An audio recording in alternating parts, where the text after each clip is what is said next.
Nee, ons gaan nou begin.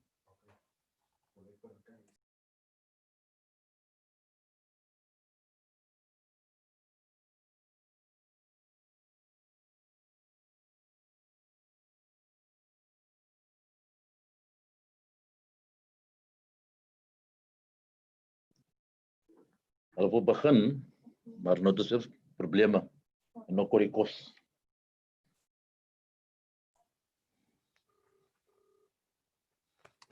Goedemiddag collega's. Good afternoon colleagues. It's 2 o'clock. It's time for us to start. I'm going to start as soon as oh, there's the chairperson. So, okay, now we are ready to start. Can you hear me?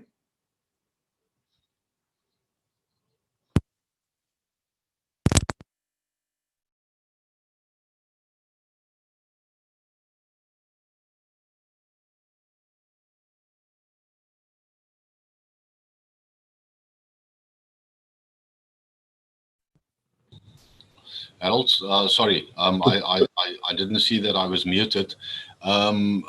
Is our program starting at 1 o'clock or at 2 o'clock? 1 o'clock, sorry. At 1 o'clock, okay. 1 o'clock. Okay, right, it is 1 All right. o'clock now. Everybody can hear me clearly? Program Director, we can hear you very clearly.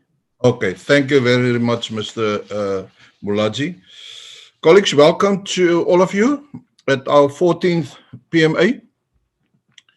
The chairperson will do the official opening and welcome to all the delegates, stakeholders, and guests.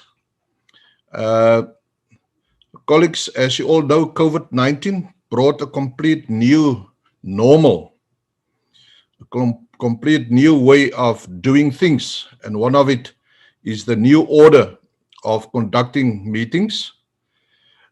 We therefore friendly request that everyone please keep your microphone on mute. And if you have experienced poor connectivity, to keep your camera also off. If you have any questions and comments, please post it to your chat box facility during all the different presentations and discussions. Please post it to the relevant speaker, and he or she can respond to your comments or questions. You all received the documentation and presentations. It was emailed to you. Also take note that we will have a roll of honor for all our councillors who passed away, but also to pray and acknowledge those who lost their lives due to COVID-19. Our prayers is also with the family and friends of Commissioner Daniel Plaatjes, and Ellie of local government who passed on also last week. To start with the business of the day, in front of you is the slide of all our councillors who passed on, and we will have now a 15-second to have a look at it, and after that we will have a moment of silence and prayer.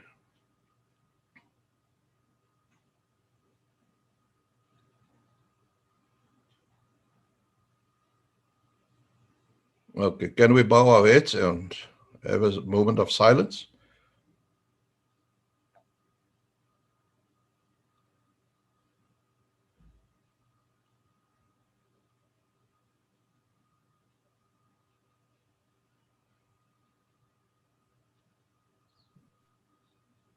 Thank you.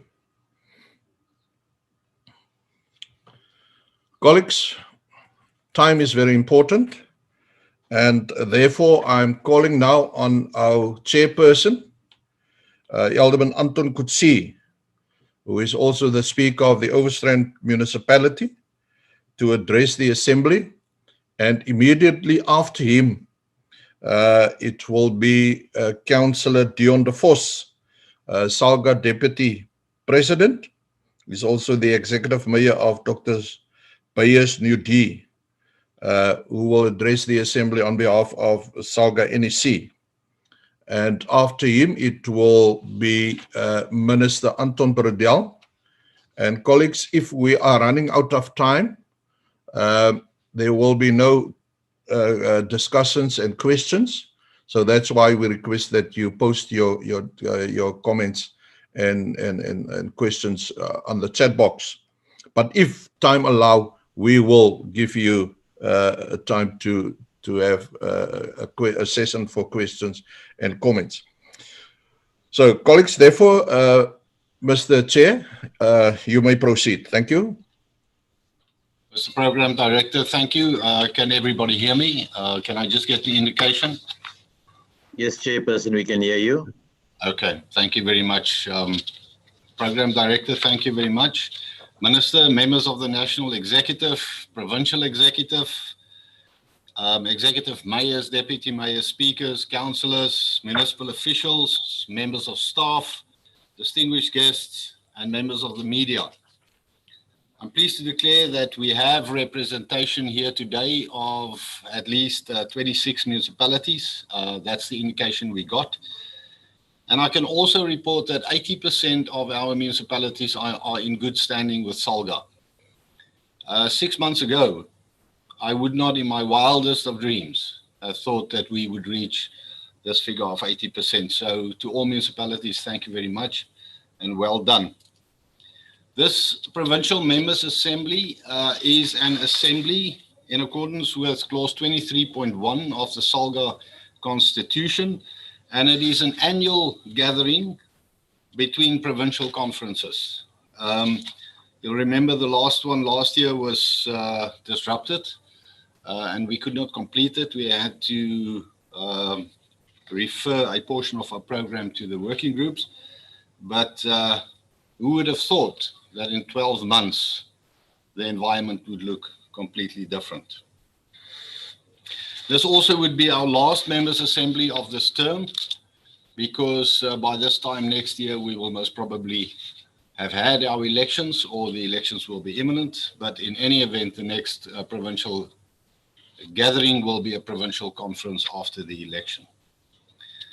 It gives me great pleasure to welcome everybody here, and I am told that there are between 130 and 140 people on this platform. So by all counts, this is a huge success, and thank you very much for that. Also, it is the first time that SALGA has done a members' assembly on a virtual platform. It is a first in South Africa, but then again, this is the Western Cape. We've become used to being best practices, and we've also become used to leading the way. So once again, today we will make history. Then I think we started off right by paying our respects to those councillors who passed away. I think during the past year, it could be slightly longer. But then I also would like to extend my sincere condolences to all the people who lost family and loved ones during this year. Not only due to COVID-19 or the virus, because remember, there were people also who passed away, not due to the virus, but maybe related thereto. I know there were people who fell into depression. I know there were suicides. I also know there were people who suffered tremendous hardship due to not being able to see their children and grandchildren. And all round, it's been an emotional time. So we are almost through it. We have to remain vigilant, and we will get through it. We also must acknowledge that our economy and our society greatly suffered. It requires unprecedented action, and it also requires some innovation. Times like these often present opportunities. We've often heard our Premier say, never waste a good crisis. You'll remember, or maybe you won't remember, I don't know. I've been trying for at least the past 6 years to take the work of SALGA to every councillor in the Western Cape, and not only to a privileged few. And we have tried various different methods. We've tried live streaming, we've tried YouTube, we've tried video conferencing, and every time I got a report back to say it's either too expensive, or it's not practical, or it's not really working, or this is not happening. And what happened this year? Within a matter of weeks, the work of SALGA was accessible to every councillor on his cell phone in this province. Remember the words of our Premier, never waste a good crisis. In this regard, I'm happy to say we didn't waste it.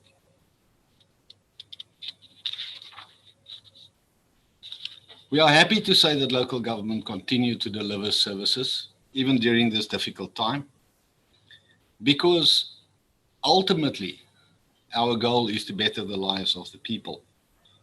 We commend the municipalities, and especially the councillors, who during this difficult time went beyond the call of duty to assist members of the public. I know of councillors who provided food, who provided shelters, helped with food parcels. These are not local government competencies, yet it is a humanity issue. And behind these councillors, in most instances, were municipal officials, municipal managers, directors, who were finding innovative ways of making this work. Behind the municipalities were our Provincial Minister of Local Government and his HOD, Graham Paulser. I cannot really discuss local government without saying thank you, and I will most probably say thank you more than once to Minister Bradell and to Graham Paulser for the work that they do in this province. It is commendable. I don't think other provinces in South Africa have the support from their MECs on local government that we have in the Western Cape.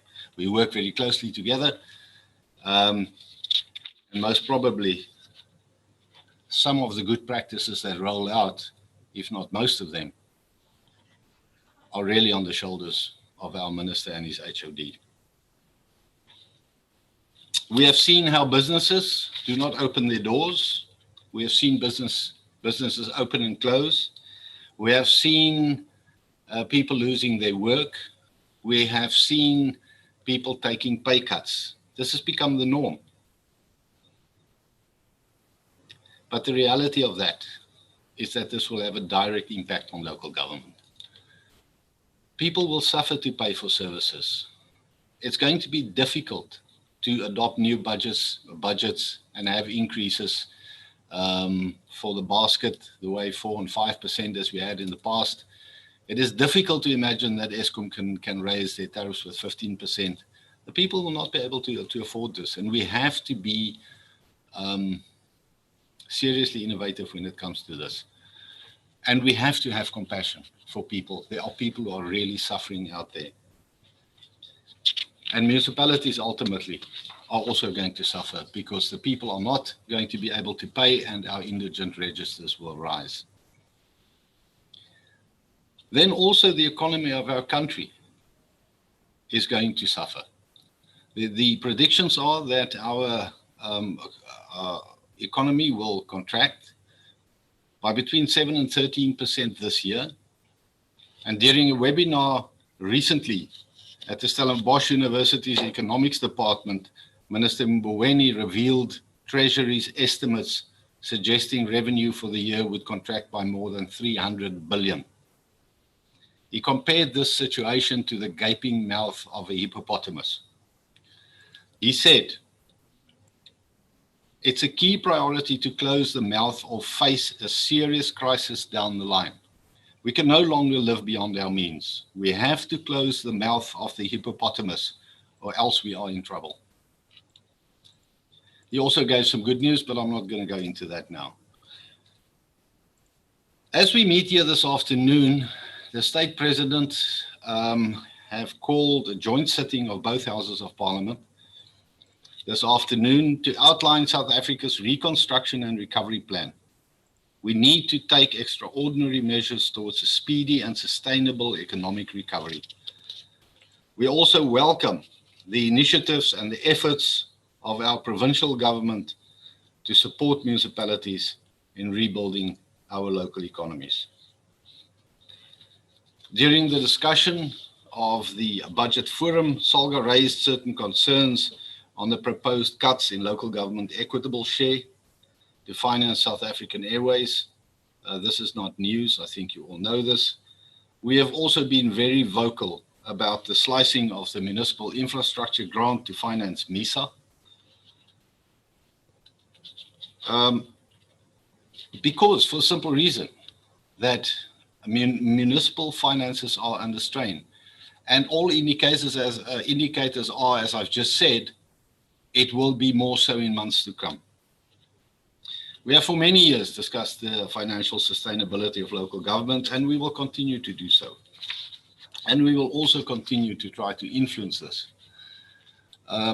If I say that, I mean to influence the way in which local government is funded. We have been consistently engaging relevant structures to influence a change in the local government funding model. And tomorrow we will also have a session to discuss this.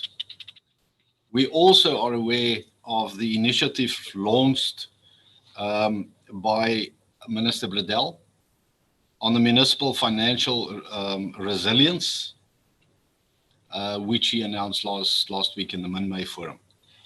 Like I said previously, I will thank him more than once during this speech. On a completely different note, 2 years ago, 2018, the Western Cape were in dire straits. We were running around trying to find water. We didn't have water. We were suffering. Our economies were suffering. Last week, our biggest dam, the Theewaterskloof, flowed over its weir. 2 years later, in 2018, it hit a low of 12.9%, and now it's full. Now, if you take a look at the rainfall figures, you will see that the rainfall for this year is still below average. So it's not that we had such a great rainfall here, we've had enough. So this begs the question, how is it possible that our dams are overflowing? I don't know. But what I think is that the systems we've put in place and the water management that municipalities rolled out into its communities is paying off. And for that, if we were together in a hall, I would say give yourself a huge round of applause.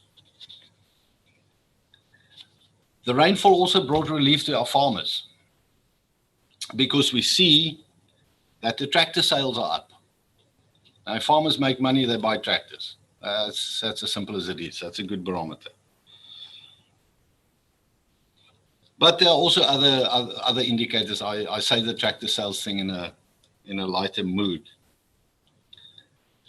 And this is very important because the farmers, the agricultural sector is most probably the biggest job creator. And apart from the fact that it provides food, it is a huge job creator. And therefore, it supports our economy vastly. So if the farmers are doing well, then that's a huge light in the tunnel. Unfortunately, farmer tax or a tax on farmers are still carrying on, and it's very, very disturbing. But going from that to general crime, we've seen recently some of our crime bosses have been jailed for a long time. I see terms of 60 years and so on, which is great. But guys, crime really kills investment. And we need to do something about this.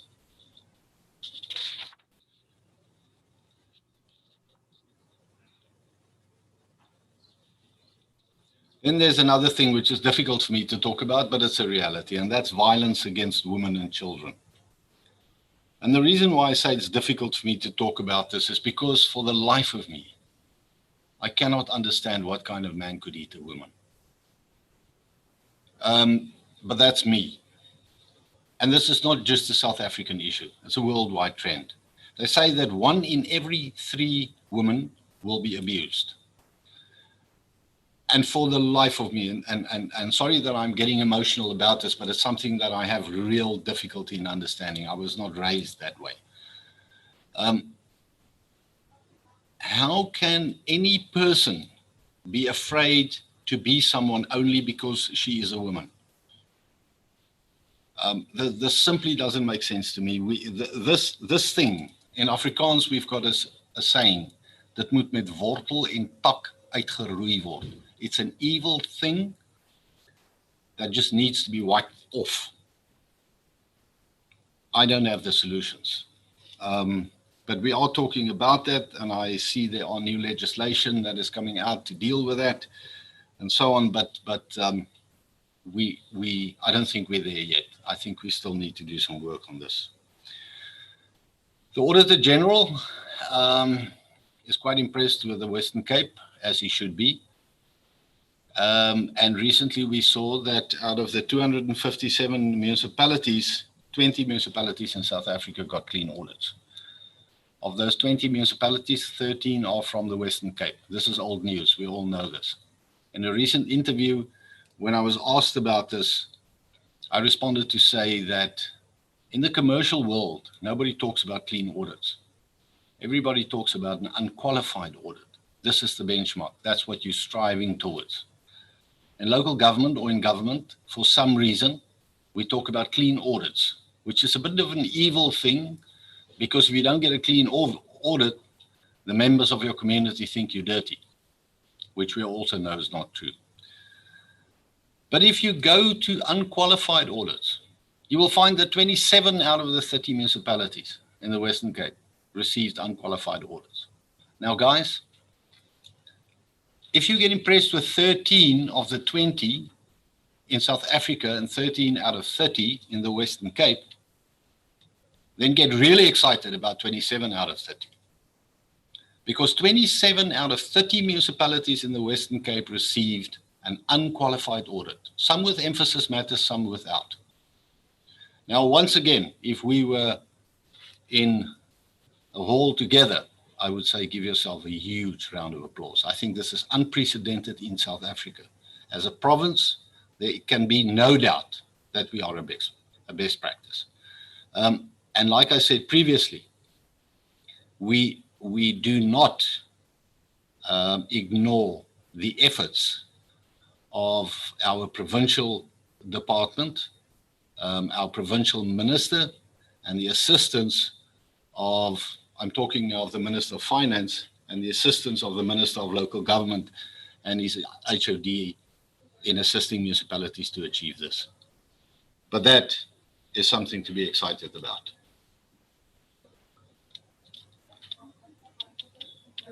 At the beginning of the lockdown,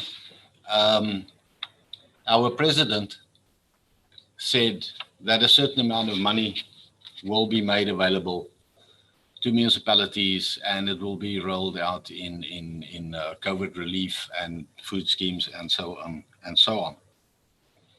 But then he also said that those who stick their fingers in the till will be dealt with very harshly. And that evening I sat there and I thought to myself, you know, this almost sounds like a prediction that someone is going to push his fingers into the till.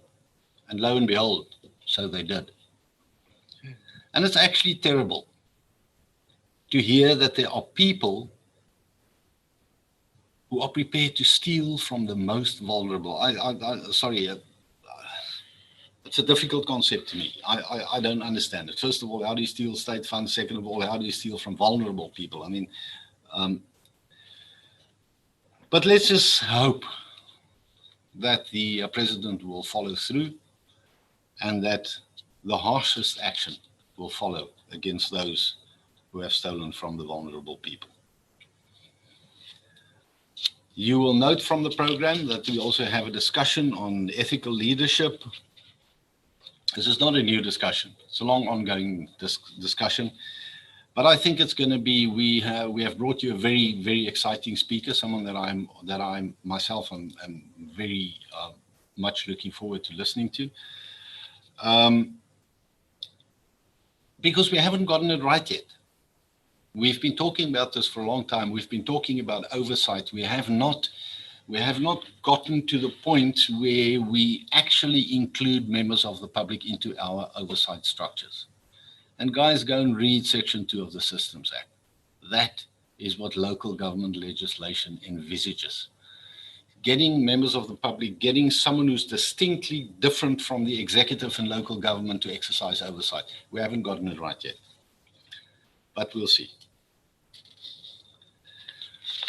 We have then also seen the rise in unlawful land occupation. This is such an unproductive kind of thing. Not only disruptive, but because remember, we spend so much money and so much time on trying to curb this. And this is money and time that we could have spent in service delivery. But it's a reality, and we have to deal with it. And we have been dealing with national stakeholders, and there are still some work that we need to do. We need to put pressure on national departments to take forward the Prevention of Illegal Eviction Amendment Bill. We need to get the South African police to play a more supportive and engaging role. We need to work closer together with community structures and find a way to do that effectively. And then maybe also we need to have a discussion with the judiciary. Some of the judgments that were handed down in the past is really creating havoc for us.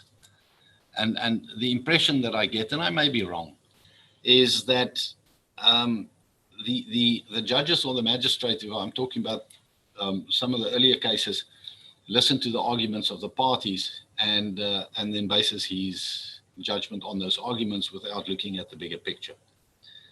We remember the blue bottle cases that brought in the issue of a municipality having to be added to every application, having to do a socioeconomic study, and then also having to provide emergency housing. Now, you know, in Drakenstein, in the first year after that judgment was handed down, they were cited to over 300 cases.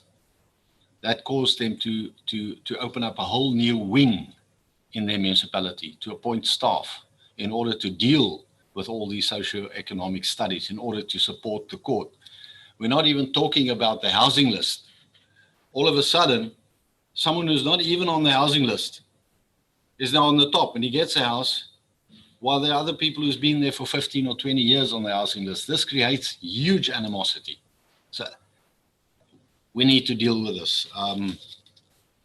Somehow we need to have a discussion with the judiciary. I'm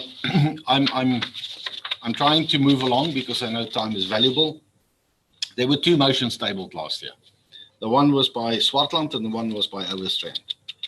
The motion from Swartland was about the MCPF and asking SALGA for assistance to find a way for councillors to resign out of the MCPF, if I may call it that, midstream. Unfortunately, the rules of the fund do not provide for that. We did do our homework, we did get legal opinions, and the outcome of that research was shared with municipalities in I think it was a 6-page communication. The motion by the Mayor of Overstrand, Alderman Dudley Coetzee, was about the calculation of the SALGA levies. Now, I did take that to the NEC as I promised, and this became a discussion or part of a bigger discussion. And I'm going, let me just take a look here quickly because I don't want to get it wrong. SALGA is discussing that as part of a discussion to delist as a Section 3A entity. And we have discussed this with National Treasury, and we are making progress there, but we are waiting for, we've also applied to Kochta, and we have not heard from them yet. And the reason for that is because SALGA is also taking a look at its financial sustainability going forward. It is, however, important for SALGA to remain independent, because we cannot really represent or fully represent local government in a system of organized local government, if we are beholden to a national department. So we are busy looking at that. So Mayor Dudley Coetzee, unfortunately, I don't have an answer for you on that yet. But we have an NEC next week, and we will discuss it there again, and then we'll take it from there. Our program today is targeted at some of the key challenges that municipalities are confronted, but obviously there are many challenges that we cannot deal with all the challenges, and there are also many good things in municipalities, but our program is too short. We can't deal with everything, but we are going to deal with some of them. Our National Executive Committee member, Deputy President Day1 will address some of the national key issues, and I'm not going to duplicate that. The administration will deal with our performance, our annual plan, as well as our audited financial statements. And in that regard, I must commend the administration of SALGA once again for receiving a clean audit. I want to thank my fellow PEC members for their support during this past year, for their insights, and also for the lively discussions and debate that we normally have, and the way that we discuss matters in a constructive way. These members have led with enthusiasm, and they have actually also done sterling work in their working groups as chairpersons. For that, I thank them. I also want to welcome Councillor Randall Swartz, who was elected to the PEC yesterday. He previously was SALGA's representative to the provincial legislature. He yesterday was elected to the PEC to fill a vacancy. So what we will do today and tomorrow is we have two vacancies. Our two representatives, SALGA representative to the provincial legislature, is currently vacant. We need someone from a B municipality, and we need someone from a C municipality, and we will ask the Members' Assembly to nominate two persons for us that the PEC can consider. In conclusion, ladies and gentlemen, I hope that this gathering of leaders from all over our province will be fruitful, and that we will adopt meaningful and practical decisions to improve the lives of the people on the ground. I also, in closing, want to ask the members to move for the adoption of the previous minutes, PMA minutes, at the end of the session, and we will later in the program present the details on the accreditation of the members. I sincerely hope you enjoy what we have brought for you today and tomorrow, and thank you for listening to me. Thank you. Thank you very much, Chairperson Alderman Anton Coetzee. We are giving now the opportunity to the Deputy President, Councillor De Vos, to address the PMA on behalf of SALGA NEC.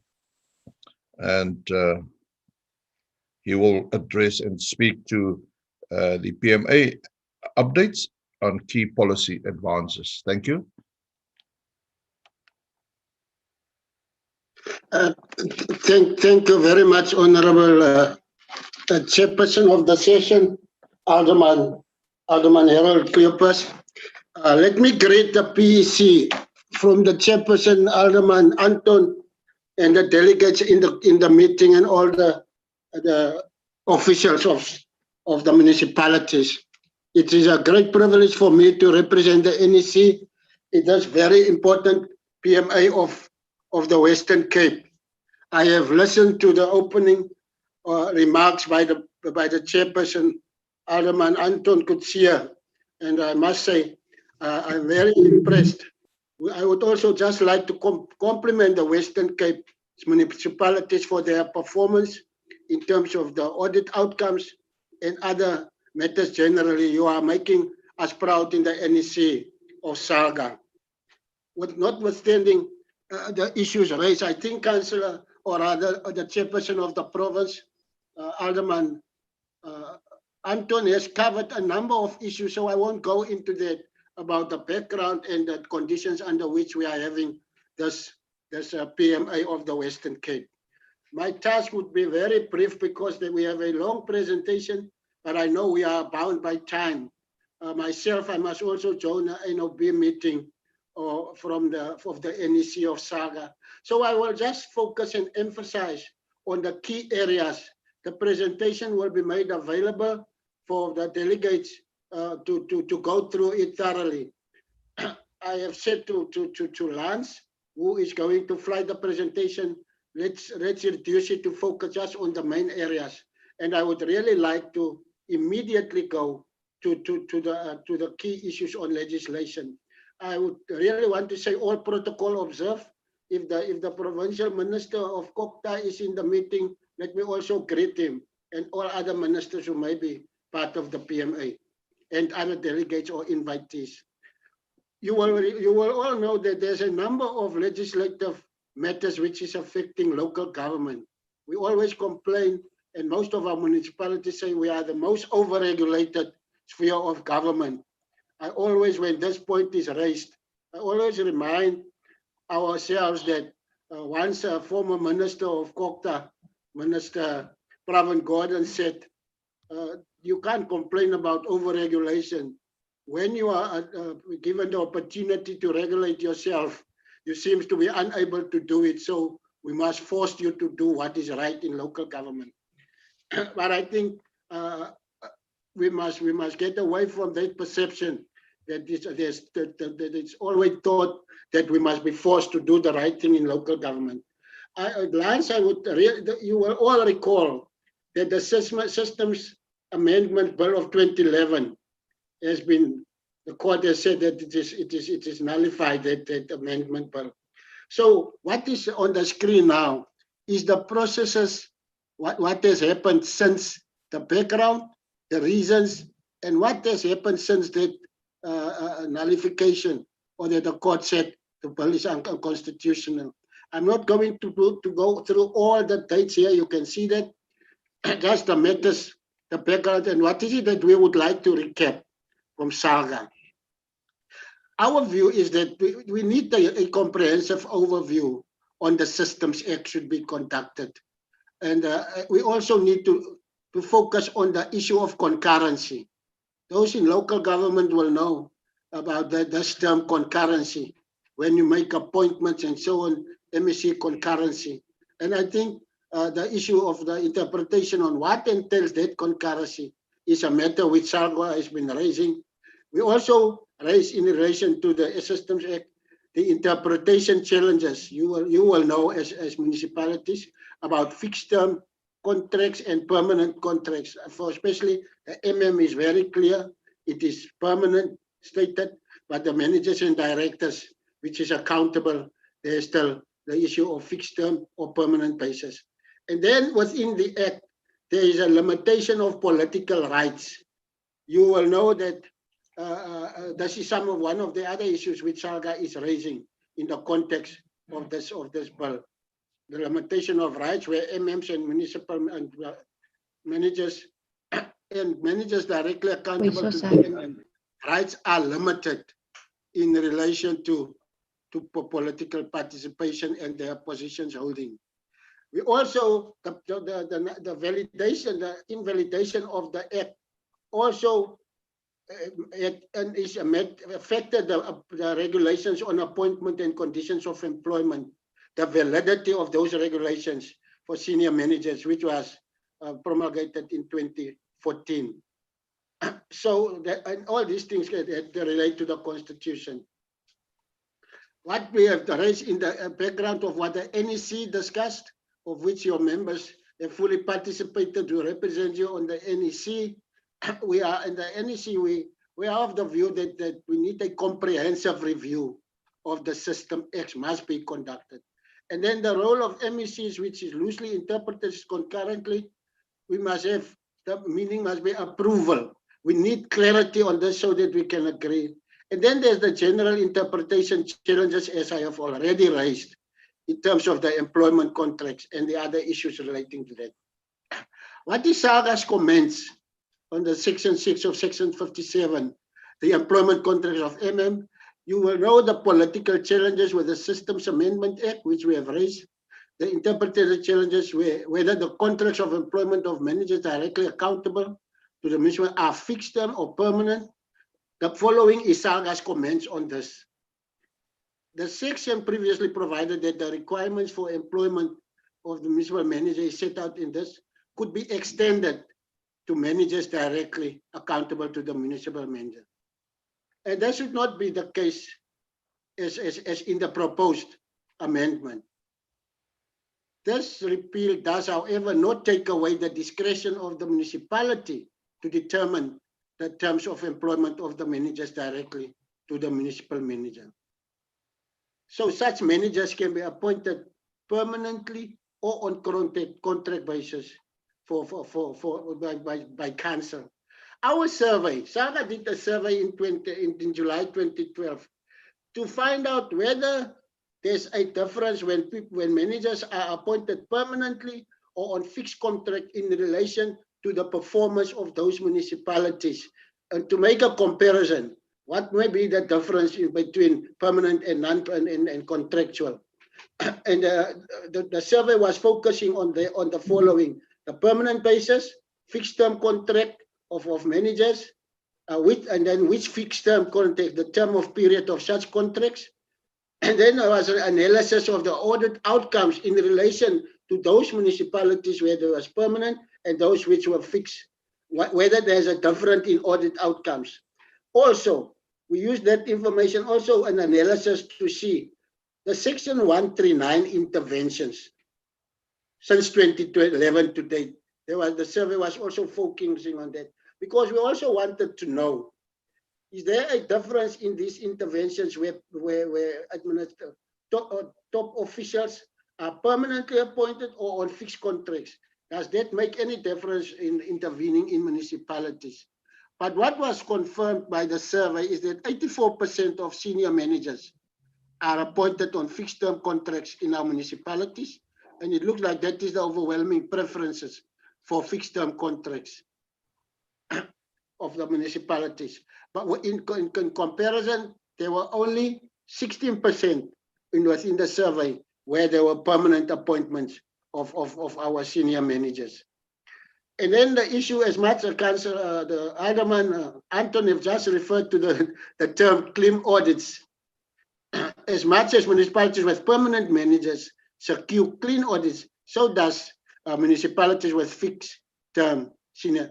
So what we want to show here is that there are cases where fixed term contracts have clean audits, but also permanent. So it's not really make a difference. That is what we want to highlight. Just as the fixed term contracts, we get disclaimers from those some municipalities, the same thing can happen where there's permanent contracts. That is what came out of the survey. In relation to interventions, we found that it does not mean where there's permanent appointments that there won't be any interventions, because the survey showed that even in cases where there may be permanent appointments, there's still also section 139 interventions. So what are we recommending as SALGA? We were saying that we should know the SALGA survey, and SALGA accepts the supplementary submission on the Systems Amendment Bill. This is what we are saying, that the Systems Amendment Bill should continue to provide a discretion to municipal councils to elect to appoint senior managers or either fixed term contracts or permanent basis. This is SALGA's view in relation to its input into the amendment bill. The discretion must be left to councils to decide on permanency or fixed term contracts. The Systems Amendment Bill should provide for the MECs to monitor appointments in line with the legislative framework. The emphasis, why I'm emphasizing this, is the clarity on this a matter which I have raised of the MEC's role in the appointments. we are emphasizing the monitoring aspect within a legislative framework. And then what we're saying, there should be a rigorous performance amendment system should be introduced so that there can be ongoing performance assessments and then corrective measures where there is necessary. Directed urgent work should be commissioned towards the total overall of the Systems Act. We are saying as SALGA that urgent work should be done so that the whole Systems Act be overhauled, and it should not be delayed any longer. Further, in Section 5, the limitation on political rights, those are all issues which we are raising as SALGA in the Act. You will see the bill proposes that the municipal manager or managers directly should not hold political office in a political party, permanent, temporary, or acting capacity. What we are saying as SALGA, our proposal is that the section should be retained, but must amend it to provide that no municipal employee may hold political office in a political party, whether permanent, temporary, or in acting capacity. Because we would like to achieve professionalization of municipality within local government. And we will only be able, in our view, to achieve this if there's no political meddling within the administration through office of people who are holding offices. What is the legal opinion on what we are proposing? You will recall that Section 19(1) of the Constitution, people have a right to join every organization and can be elected. That is the Section 19(1), which is infringing on that proposal which we made on political office bearers. But the Constitution also allows for the limitation of rights. And we feel that our limitation on those rights would be reasonable and justifiable within our society and relating to what we are currently experiencing. And the limitation will benefit millions of South Africans if that should be done. I don't think it will be infringing to a level in comparison with the minor impact on those rights in relation to the benefit to the communities which we are serving. I think that is a small limitation, which should not is not compared to what the benefits is if there's no political office bearers in our administrations right through, and not limited to just the senior management. You can move forward. So what are we recommending? I think the recommendation has already been made. This is the process of the bill. This is where we are now. The portfolio committee is now conducting public hearings and the recommendations of the bill. And this is how the process of the bill, the current status of the bill is.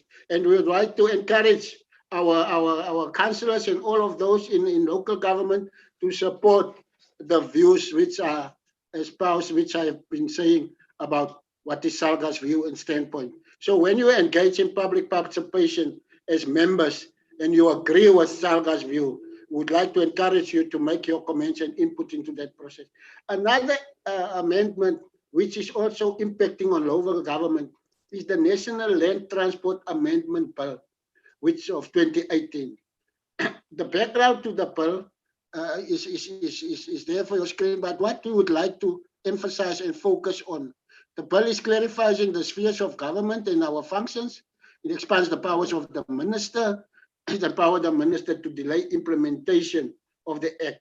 That is the background to the bill. Can you move, Lance? What is SALGA's opinion on the bill? We have some concerns, and which we have discussed in the NEC, and we recommend recommendations were made of what SALGA should be doing. We are of the opinion that there are certain constitutional problems with this bill that need to be remedied. In particular, the bill will impact adversely on local government's constitutional competence of public transport. You will know that many of our metros are involved in public transport and bigger municipalities, maybe not a small one like mine. and municipal power to contract would only be exercisable by municipalities. This is what we have an issue with on ministerial approval. So, SALGA, we have an issue with that. We think it's going to interfere with our constitutional role as municipalities.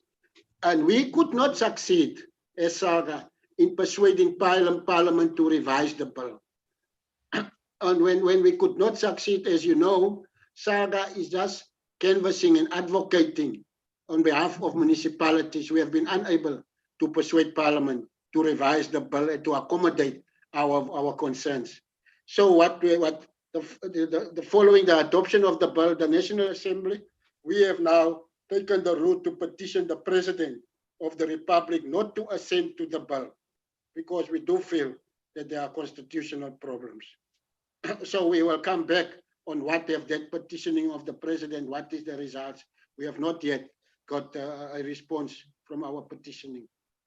Then I want to focus on interventions. I'm not sure, I've not heard of a municipality or interventions in the Western Cape or many, but over the country, there's a number of interventions by provinces in municipalities. And SALGA is a bit concerned of these interventions and the outcomes when the interventions is over, because in most cases, we do not see improvement after some of these interventions. The Constitution doesn't give SALGA any specific role when it comes to Section 139 interventions. The Municipal Finance Management Act provides that the mandatory provincial interventions arising from financial crisis, and this is what the MFMA is saying, that SALGA must be consulted prior to finalization of financial recovery plan, receive quarterly progress report on intervention, and make representations to the NCOP when considering the intervention. This is what SALGA is by legislation advised, or rather is able to do. This is just a presentation to yourselves of what has happened so far. You will see 2019-2020, we had 46 municipalities which were subjected to intervention. 36 municipalities currently subjected under interventions. There are 2 municipal councils which have been dissolved indefinitely, and 16 with interventions.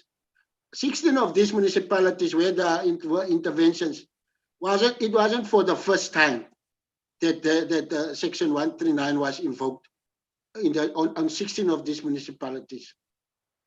Sometimes municipalities are worse off after these interventions.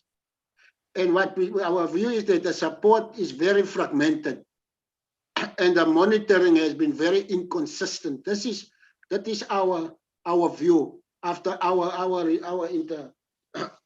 research on what's happening when there's interventions. You can move forward. So what I was already expressing is our concern about the number of municipalities which have been under interventions. We are saying the challenge is a lack of cooperative government and a steady annual increase in the number of interventions. And our SALGA is to execute its legislative obligation to enhance cooperative governance. We think we must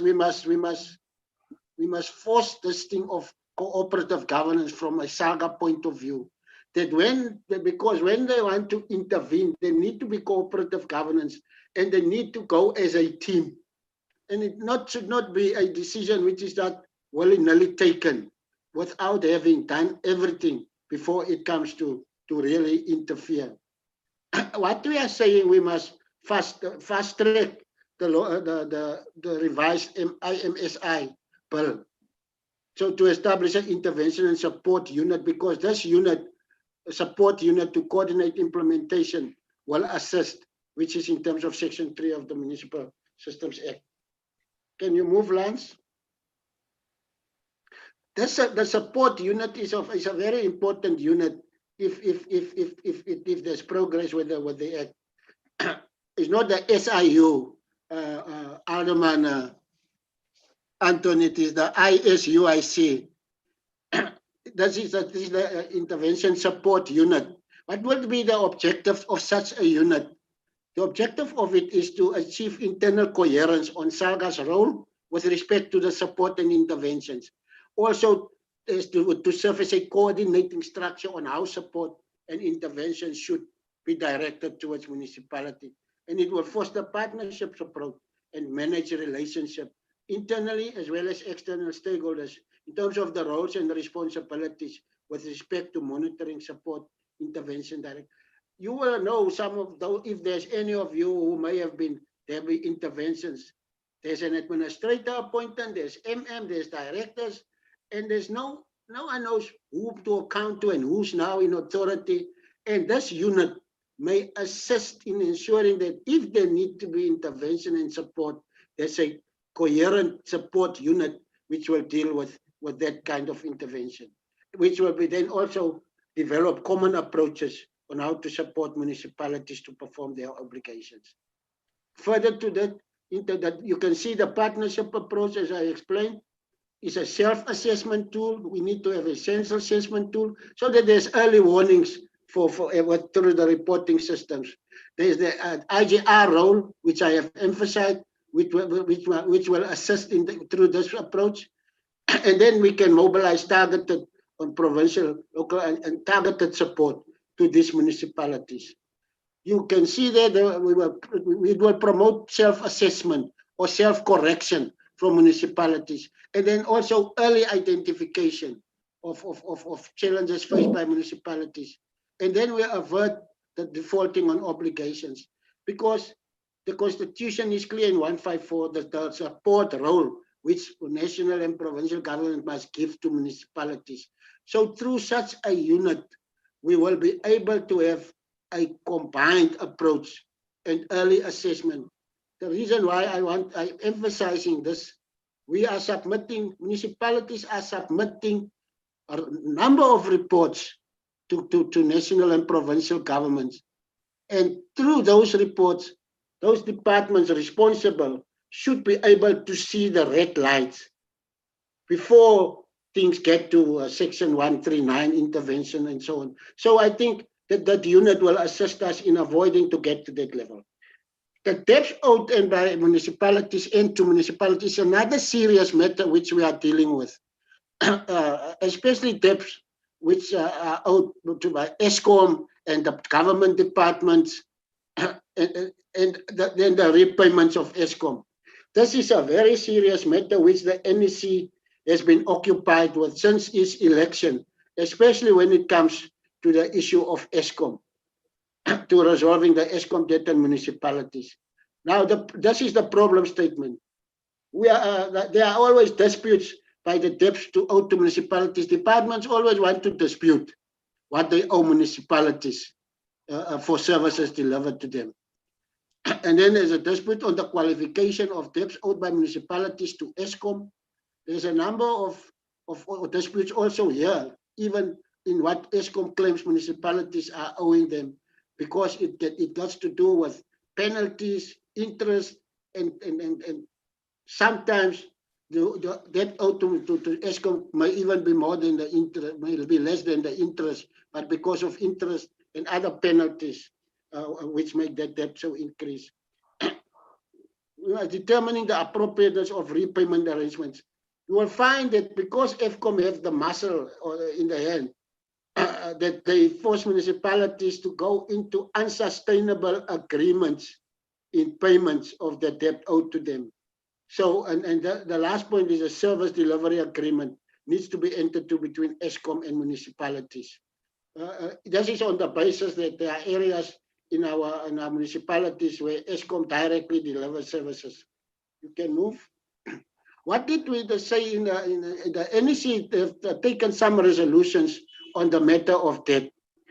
We were saying we note that every reasonable effort has been made to resolve the dispute between SALGA and ESCOM pertaining to clarity on who is constitutionally recognized executive authority for electricity regulation.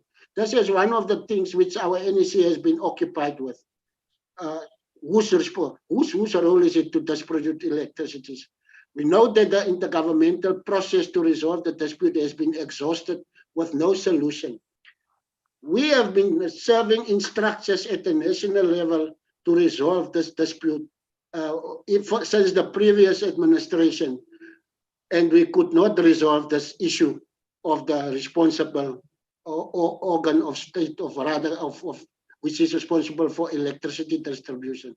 We then resolved to reaffirm the 19 July 2017 resolution. We have resolved in 2017 that a declaratory order be sought to resolve the impasse between SALGA and ESCOM pertaining to who is the constitutionally recognized authority of the electricity regulation function. We have continued engaging and engaging, but nothing happened, and we went back to our original decision of 19 July 2017. And then we mandate our administration, the officials within SALGA, to commence with legal processes to give effect to implement the resolution. That is the resolution on the declaration.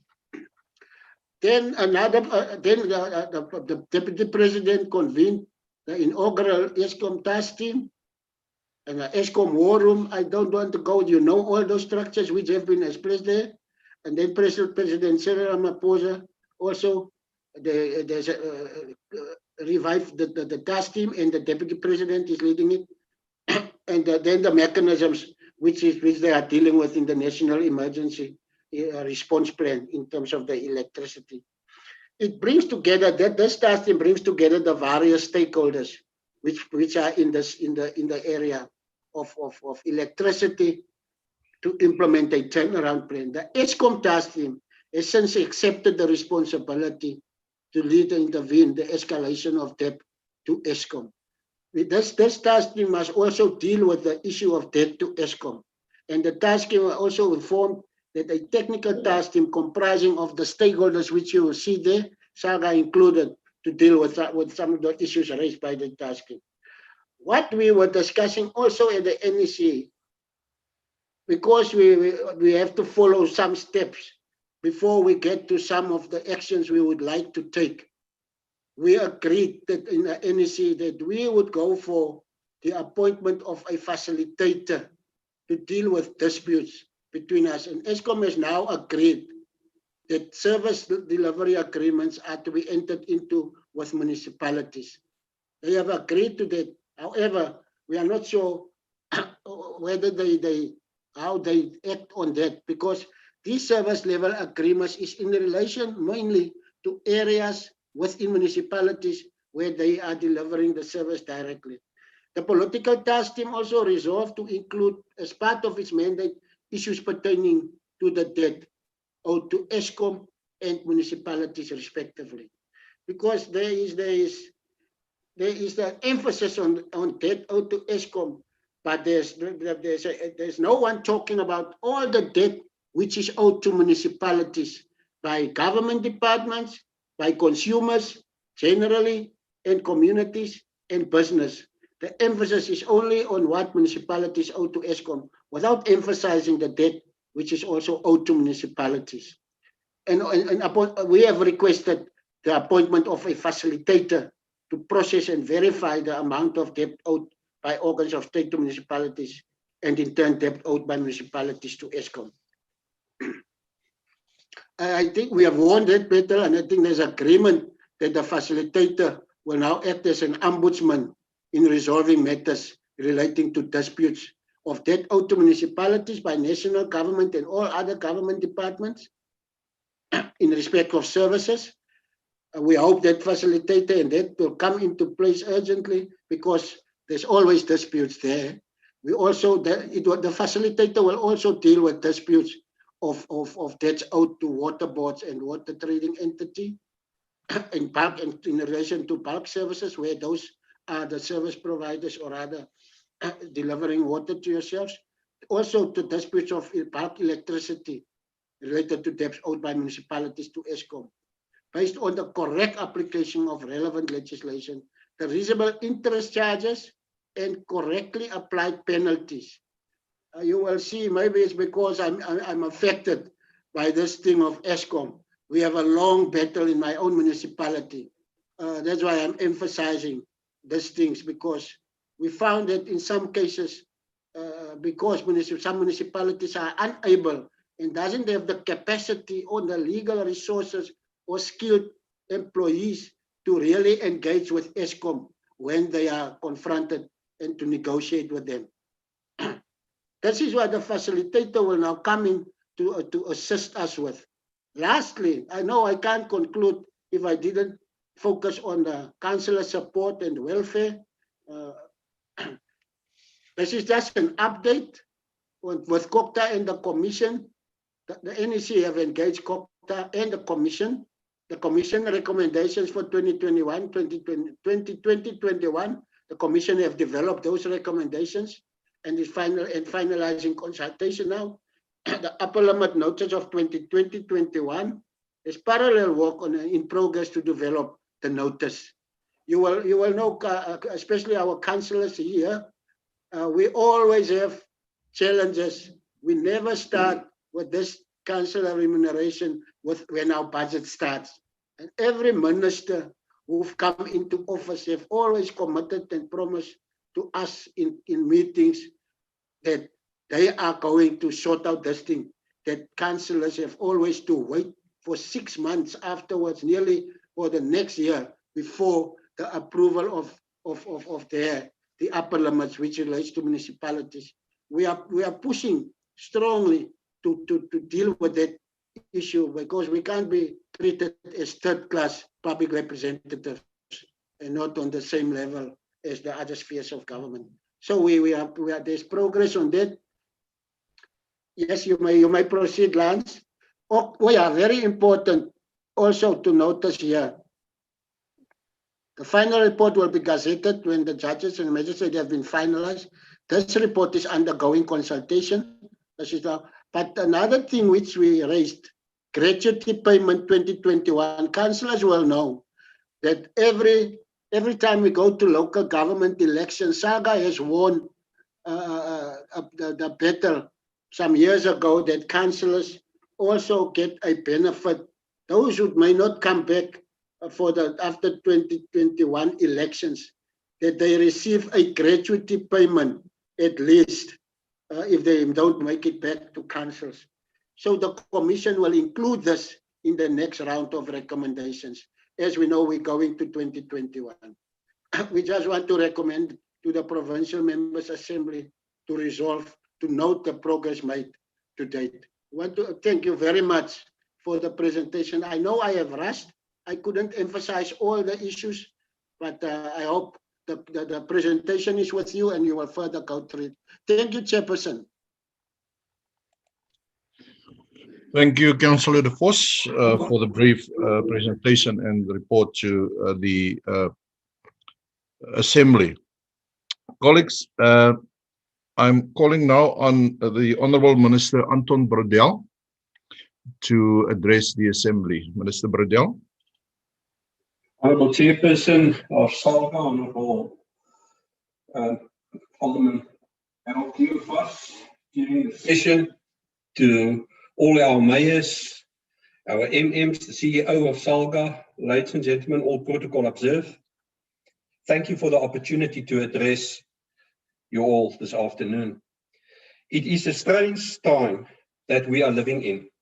This unprecedented time in modern history sees us meeting digitally and sees business and countries and people radically changing the ways they operate to adapt to new realities.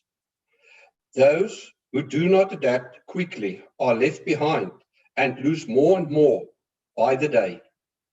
The COVID-19 coronavirus continues to affect the planet and the Western Cape on a daily basis. More than 1 million people have died around the world to date, while in South Africa, more than 17,000 people have died of COVID-related illness so far this year.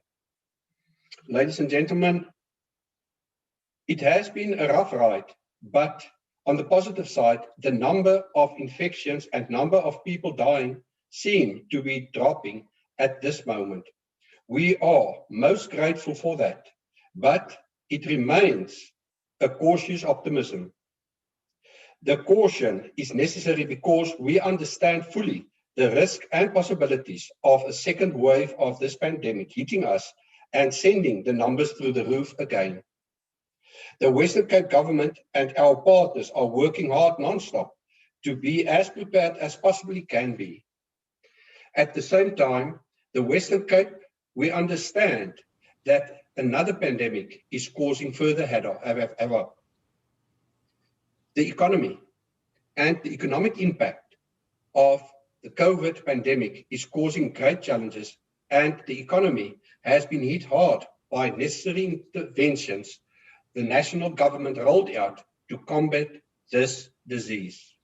The fact is that the medicine was bitter. It was needed and it worked well, but it was bitter and it continues to see severe economic challenges escalating. More people are unemployed than ever before, and the outlook forward is not optimistic, with the economic growth at an all-time low. In addition, we continue to experience harsh power cuts as Eskom implements load shedding at a period when its systems is unable to provide the supply needed to meet the demand. Our municipalities are already experiencing these harsh realities on an ongoing basis.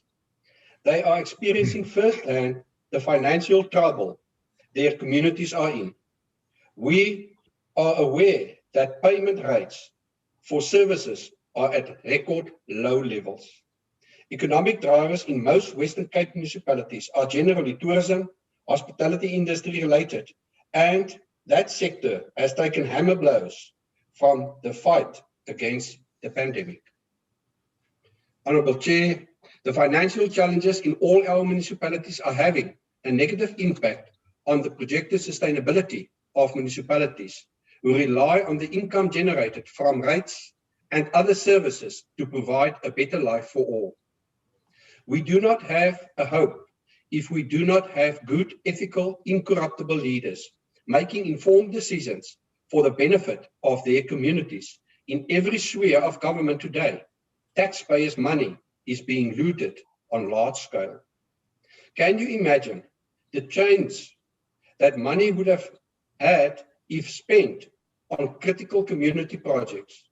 Instead, we read story after story of allegations of corruption in local government. How much damage has been caused? How many opportunities have been lost? Too many to count, I would imagine. This must stop. We need to work together to ensure that elected officials and political leaders are held to a higher standard and are held accountable for criminal actions and negligence. This needs to be beyond party lines. We need to support one another to do what we can to root out those who are corrupt yet sitting in position of influence. I hope I can count on your support as SALGA. Honourable Chair, my department's key mission is to monitor and to coordinate and support municipalities to be effective in fulfilling their developmental mandates and to facilitate better service delivery. Often, there are troubled children that require more attention. I want to note first that it is possible to turn around troubled municipalities. Nothing is impossible. Indeed, in the Western Cape, we have many successful interventions in municipalities, and we will be glad to share those experiences with SALGA. In Oudtshoorn, in 2015, the situation was so bad, the iconic tourism attraction, the Kangaroo Caves, was closed because money meant for critical and much needed maintenance for the caves has been misappropriated. That situation was rapidly addressed when we intervened and ensure the caves return to functioning quickly. Being such a critical tourism driver in the Karoo, it is a no-brainer that a healthy Kangaroo Caves create jobs. A program we have adopted to provide government services with a clear outcome of improving the living conditions of citizens within the province is the Joint District and Metro approach, also known as the JDMA. This is simply a geographical and district and team-based approach that has a clear citizen focus. This approach promotes greater partnerships between Western Cape Province, the provincial departments, national departments, and the municipalities. The JDMA is coordinated and managed through a district coordinating forum where we do co-planning, co-budgeting, and co-implementation. Co-planning, co-budgeting, and co-implementation of services that translate into better service delivery for the communities. The Department of Local Government is leading the JDMA for the Western Cape and works with national and provincial departments and municipalities to collectively drive the implementation of the joint district and metro approach. And colleagues, Honourable Chairperson, I don't want to be controversial, but we need to get it right. We've got 3 spheres of government, not 3 levels of government. We need to understand and stop talking about spheres of government, but think levels of government. We all got our role to fulfill, to at the end of the day ensure that the people will get the services they deserve. We cannot speak on the one hand of a DDMA and on the other hand of a JDMA. In the Western Cape, I want to be clear. In the Western Cape, we work on the JDMA model. It's a joint co-planning, co-budgeting, and co-implementation method. We need also to realize as a provincial government and as districts that the pressure is on the B municipalities to provide services. We are there, obviously in the province, to monitor and to support. The support function is also in the district to support and to consult our B municipalities, to strengthen their hand so that they can deliver the services. We must not think we're going to deliver services on their behalf. We need to have compassion with our MMs in the B municipalities as well as our mayors and councils in the B municipalities, because they stand in front of the communities and in most and oftentimes must answer for our failures. Honourable Chair, the department, like most other in South Africa, is aware of the current economic turmoil, both locally as well as globally, and we understand the need for painful budget cuts. One way we ensure we continue to deliver a quality service to our people is to work closer together as different government spheres and departments. It must be noted that continued budget cuts are a constraint to proper development and increased service delivery. Our challenges in the sectors are great and the responsibility is daunting, but it is not impossible. We can, by pulling together in the same direction, deliver a better life for all our people and our communities. Honourable Chair, one thing we have seen in the global combating of the coronavirus pandemic has been the remarkable coming together of governments, NGOs, the private sector, and all other role players to tackle this problem together. It has been inspiring to see how people can work together and take action. Imagine what we can achieve in the local government sector if we can cooperate and work together. Honourable Chair, I want to end off by saying our best wishes and prayers remains with those who have lost loved ones and those who continue to be affected by this virus. From our side, we will be relentless in continuing to fight for our community's health and well-being. I also am looking forward to the outcomes of the engagements that will be taking place today and tomorrow, and can assure you that we are on board as the Western Cape government to do what needs to be done to improve the lives of all our communities. I thank you for the opportunity and God bless you. Thank you. Thank you very much, Minister Bradell, for your presentation and your word to the PMA. Colleagues, we are quite in advance of time. I think we're going to open the floor now for questions and comments. I will allow 5 at a time. You can also make use of the blue hand, the raised hand function on your screen to indicate whether you want to put a question or a comment. And please be short and to the point, and just give your name and to the person you are putting the question or the comment. All right, thank you, colleagues. Magda, will you assist me in seeing who are putting up their hands? All right, colleagues, any questions to the chairman of Western Cape SALGA, to Councillor De Vos, and to Minister Bradell?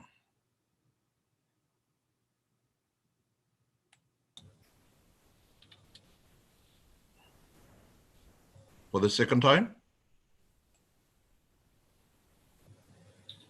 For the third? Okay, there's no hands. There is some questions in the chat box. Okay. And some of the question has been responded to, so we can proceed to the next session. All right, thank you, Mr. Mulaji. Sorry, there's a hand now. Councillor Okay. Zukiswa Tonisi. Okay, Councillor, you may proceed.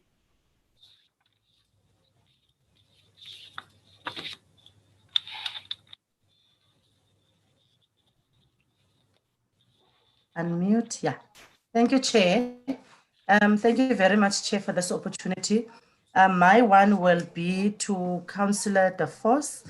When we talk about councillors' well-being, Chairperson, I think, as we all know, I think I welcome the report.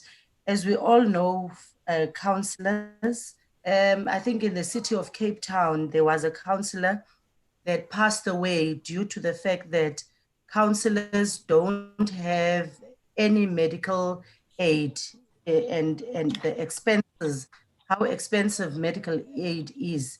And the councillor could not go to the clinic, because most of us, we go to the clinic and the lines are long, and then you can't still do your work as a councillor.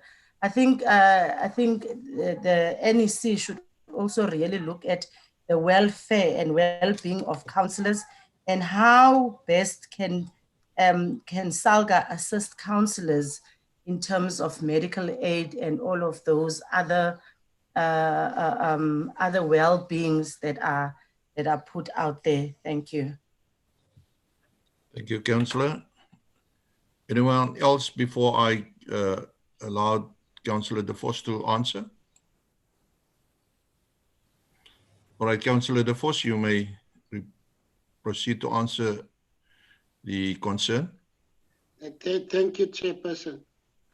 I must admit, for the councillor, it looks like we have different types of public representatives in our country in relation to provincial and national government. There's the councillors, but how councillors are treated is far from what other public representatives, how they are treated. I think the councillor is saying we must take up the battle to ensure that we are treated equally.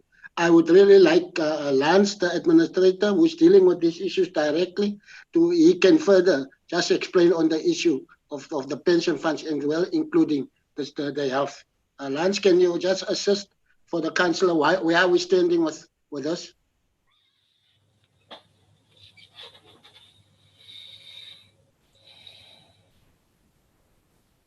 Well, thank you very much, TP De Vos, and also greetings to all attendees and all protocols observed to save time. Firstly, the question relates to medical aid. It is a matter, you will recall, if you have been long enough in the system, that there used to be a medical aid provision, and it was later removed. It is one of the areas that we had raised as part of the review of the remuneration of councillors, and it is one of the areas that the commission, as per the report given by Councillor De Vos, the commission will pronounce on when the final report is issued by the commission.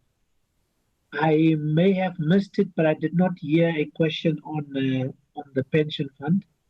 If I missed it, it could be repeated, but I didn't hear anything on the pension fund. Thank you very much. Thank you, Lance. All right, colleagues, we are going now on to the session number 2. And the purpose of this session is to share information from Corruption Watch and the Ethics Institute partnerships on the Local Government Leadership Initiative. And Professor Tuli Madonsela will share her insights on governance and ethical leadership. Minister Bradell will also give an input on what the provincial government is doing to address these challenges in the province. The presentations will again follow each other, and then we will open the floor again for discussions. So the first presentation is from Karan Singh, who is the head of legal and investigations from Corruption Watch.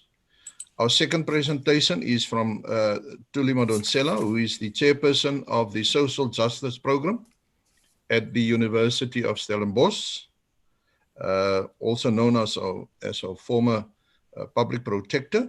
And the third input is from Mr. Chris Dobie, who is a senior manager organizational ethics at the Institute of Ethics. And thereafter, Minister Bradell will then give a response from the provincial government perspective of what the province is doing in this regard. I just want to remind the presenters that they have a maximum of 20 minutes, but we will appreciate if you can keep it a bit shorter to allow more time for questions. And again, I just want to remind all of you that you can make use of the chat box for your comments and questions during the presentations. So colleagues, please allow me to ask Mr. Karam Singh to speak to us on the corruption and governance challenges. Thank you. Good afternoon, Chairperson. Good afternoon, delegates. Thank you so much for this opportunity to spend this time with you. I'm just confirming that you can hear me okay. And I see my presentation was on the screen, but now I see it's come off. We can hear you clearly. We can hear you clearly. Thank you, sir. Thank you. And I can see the presentation now. I've been listening to the earlier session with great interest, and I think some of the things that I might say might align with some of the issues which came out earlier. And I will say, by way of a disclaimer, please forgive me if the presentation that I make raises more questions than provides answers. I just want to open up with a quote. I was doing some research the other night on foreign bribery in relationship to South Africa, in relationship to a report that was released by Transparency International on the issue that Corruption Watch contributed to. And I'll read the quote to you. It says, "While public opinion would appear to suggest that political corruption is entrenched in South Africa, the public protector has been quoted as saying that South Africa is at a tipping point in its battle against endemic corruption. South Africa has experienced a number of high-profile corruption scandals within the public sector, agencies, and provinces, and serious allegations have been linked to the highest levels of corruption. Media reports in South Africa appear to indicate that in the past decade, more than 2,600 government officials have been found guilty of corruption. Endemic corruption has the effect of distorting economies, making the poor poorer and the rich richer. In our young democracy, corruption is hugely problematic for both the public and private sector. As former President Mandela warned, our hope of the future depends on our resolution as a nation in dealing with the scourge of corruption." Now, the interesting thing about this quote and the public protector that was quoted in the passage was the Honorable Madonsela, who I'm quite honored to share the platform with. This quote was from 2012. So, it's interesting to think about how we've traveled over the last 10 years and to reflect back upon where we were 10 years ago in the fight against corruption. 10 years ago, I was an official at the Special Investigating Unit based in Pretoria. And during my time at the SIU, I found that trying to get investigations initiated in the local government space, effective investigations that could lead to tangible outcomes, was one of the most challenging areas to work in. And one of the last things I was involved with before leaving the SIU in 2012 was to motivate for a proclamation from the president to investigate all of the municipalities in the Northwest Province. Now, 10 years down the line, I wonder whatever happened to that investigation. What were the findings and recommendations? Were there any implementation? And do we have a better governance situation in the municipal space in the Northwest Province in 2020 than we did in 2012? I'm not sure that we do. And that was just by way of introduction. Corruption Watch is a nonprofit civil society organization. We are independent with no political or business alignment. We intend to ensure that custodians of public resources act responsibly to advance the interests of the public. There are a number of watchwords that will pepper any submission you'll find by the Corruption Watch or any public statement, and it relates to transparency, accountability, and good governance. And a big chunk of this presentation will reflect upon the notion of accountability. Next slide. If we can move to the next slide, please. One of the things that I'd like to highlight is that we're sitting with a deep-seated accountability deficit in the country. And I think this accountability deficit really goes back to the dawn of democracy. You could say it goes back to the pre-democratic era, even to the colonial era to a certain extent. So if you look at the outcome of the Truth and Reconciliation Commission, there were promises around prosecutions for those that didn't come forward to request amnesty. There was promise of reparations. We haven't seen that. We have a land issue which sits over us, which still hasn't been resolved, and I think is in many ways is a backdrop to many of the corruption allegations and challenges that have been brought to our attention over the years in the municipal space. We have an arms deal that there was never any real accountability for, other than a prosecution of Shabir Sheikh, the prosecution of former President Zuma goes on. We had 300,000 avoidable deaths due to the significant health pandemic of HIV and AIDS. And I often think about the response to the HIV/AIDS pandemic against the backdrop of the response we've seen now to the COVID-19 pandemic. And one wonders if government wasn't bolder, wasn't more responsive to the demands of civil society and others in that moment, whether some of those lives could have been saved. We had the Marikana massacre. We've had 10 years of state capture, and now we have the COVID-19 corruption. So what is this accountability deficit? What's been the impact of it? Well, we've seen that the rule of law has been undermined. We see that whistleblowers are discouraged from coming forward because they fear that nothing will come and that they'll be victimized. And it does create the conditions for a culture of corruption to continue. So how do we turn this around? I mean, much of the rhetoric we've heard recently coming out of the presidency and cabinet has been about a war on corruption. But I think we know that from whether it be the war on drugs or the war against terrorism, that the discourse of war and tearing things down is maybe not the most helpful rhetoric to be promoting. And what we really need to think about is how do we build a culture of accountability, transparency, and good governance. Next slide. So Corruption Watch has been in, you can go to the next slide as well. Corruption Watch has been in operation since 2012. And there have been a number of trends that we can draw from the corruption complaints that we've received from local government. But before going into that, I thought it was important to reflect briefly on the recent audit findings from the Auditor General. And in the release to those July 2020 results, the Auditor General's theme was not much to go around, yet not in the right hands. And the AG in some ways was quite scathing in his critique and said that safe and clean hands that can be relied upon to look after the public's finance in local government are few and far between. He paints an interesting economic backdrop to the challenges faced by municipalities. And I did hear some of these issues coming out in the earlier presentations this morning. So the AG's report talks about a growing trend of established businesses across the chain showing signs of diminishing ability to pay for services or completely refusing to pay.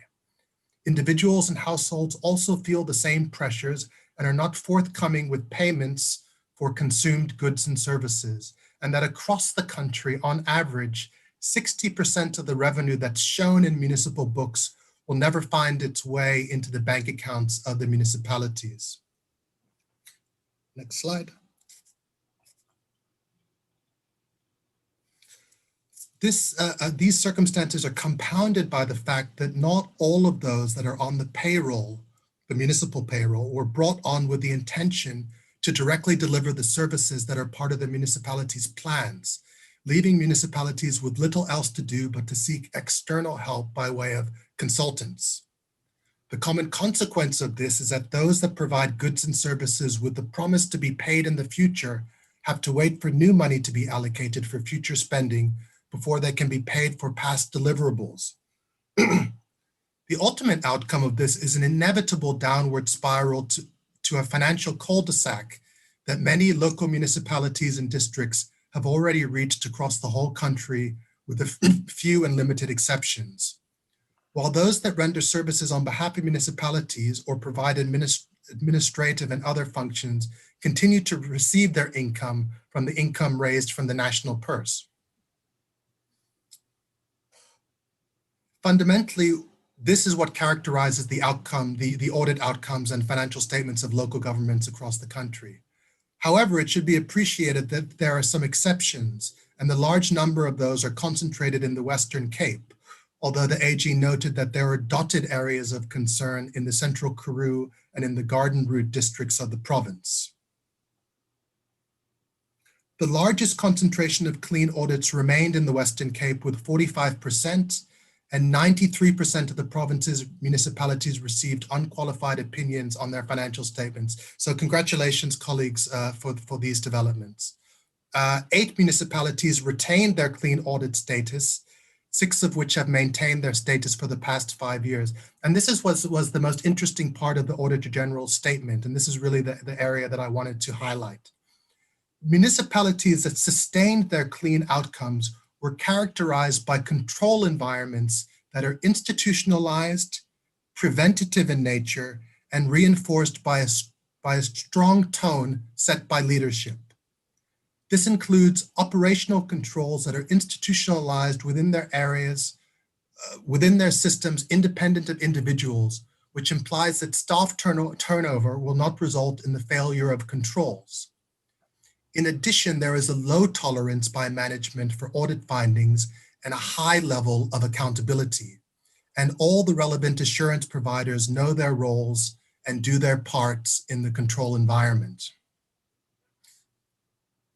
The financial statements generally correlate with the socioeconomic conditions of respective municipalities, as well as the AGSA's assessment of financial discipline. More municipalities struggled to collect their debt, but overall, the financial health of Western Cape municipalities was the strongest of all the provinces. For the year under review, the municipalities in the province incurred irregular expenditure totaling 2.7 billion. I think in another context, that would be considered a huge number, but given some of the waste that we've seen across state-owned enterprises, it's interesting to think about how we contextualize that number. The province spent a total of 42 million on consulting costs for financial reporting. And of this, 1 million was spent by municipalities whose audits had not been finalized by the cutoff date. So I think the AG's report does give us an interesting context. And then the overall findings were that poor quality of submitted financial statements and performance reports, prevalent use of consultants that yields minimal intended results, the financial health of municipalities is concerning and requires urgent intervention. And this is sort of, this is before now the impact of the lockdown and the current situation that we find ourselves in. A general rise in fruitless and wasteful expenditure, high levels of non-compliance with key governance laws, regression in compliance with supply chain management legislation, increases in irregular expenditure, and shortcomings in the development and maintenance of infrastructure.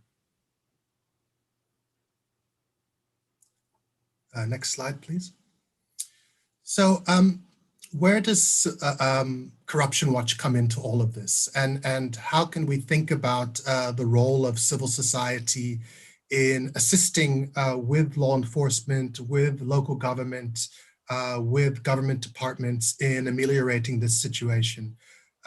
Corruption Watch plays a multiple role since 2012. We've been actively involved in advocacy work, actively involved in public education, in mobilizing networks. We're a member of many civil society coalitions, including the Civil Society State Working Group on Capture and the Budget Justice Coalition, and then the watchdog role. So a recent interesting example has been the inclusion of Corruption Watch in something called the Health Sector Anti-Corruption Forum, which is chaired by the SIU and includes law enforcement, national and provincial treasuries, various health departments, the public sector, and other key NGOs.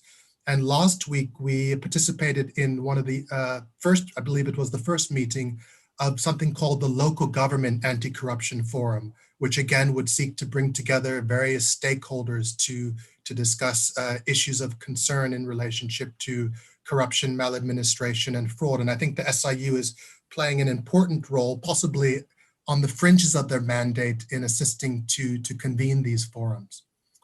Next slide. So if we look at, since inception, Corruption Watch has received just under 5,000 complaints, allegations relating to irregularities in local government and municipalities. This relates to about 15% of all the complaints that we received. And you'll see that, and this is possibly because of our physical presence in Johannesburg, that the majority of our complaints come from Gauteng, followed by KZN, and then the Northwest and Limpopo. Next slide.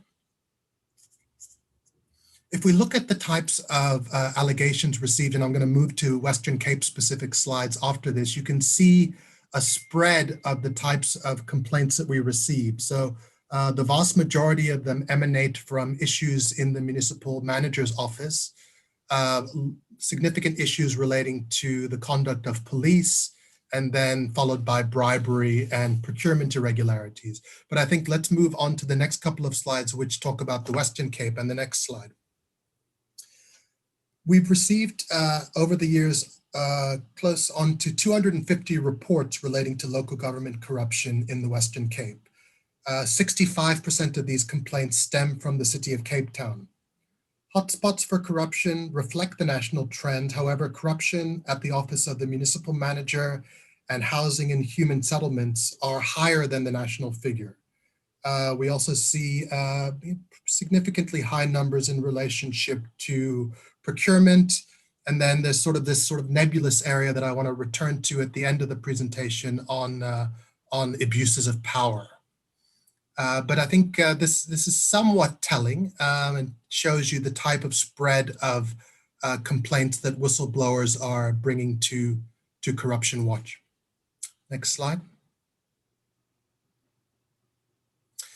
Yeah, I just wanted to flag the issue of abuse of power. And this slide says that Political corruption is understood as the manipulation of policies, institutions, and rules of procedure in the allocation of resources and financing by political decision makers who abuse their position to sustain their power, status, and wealth.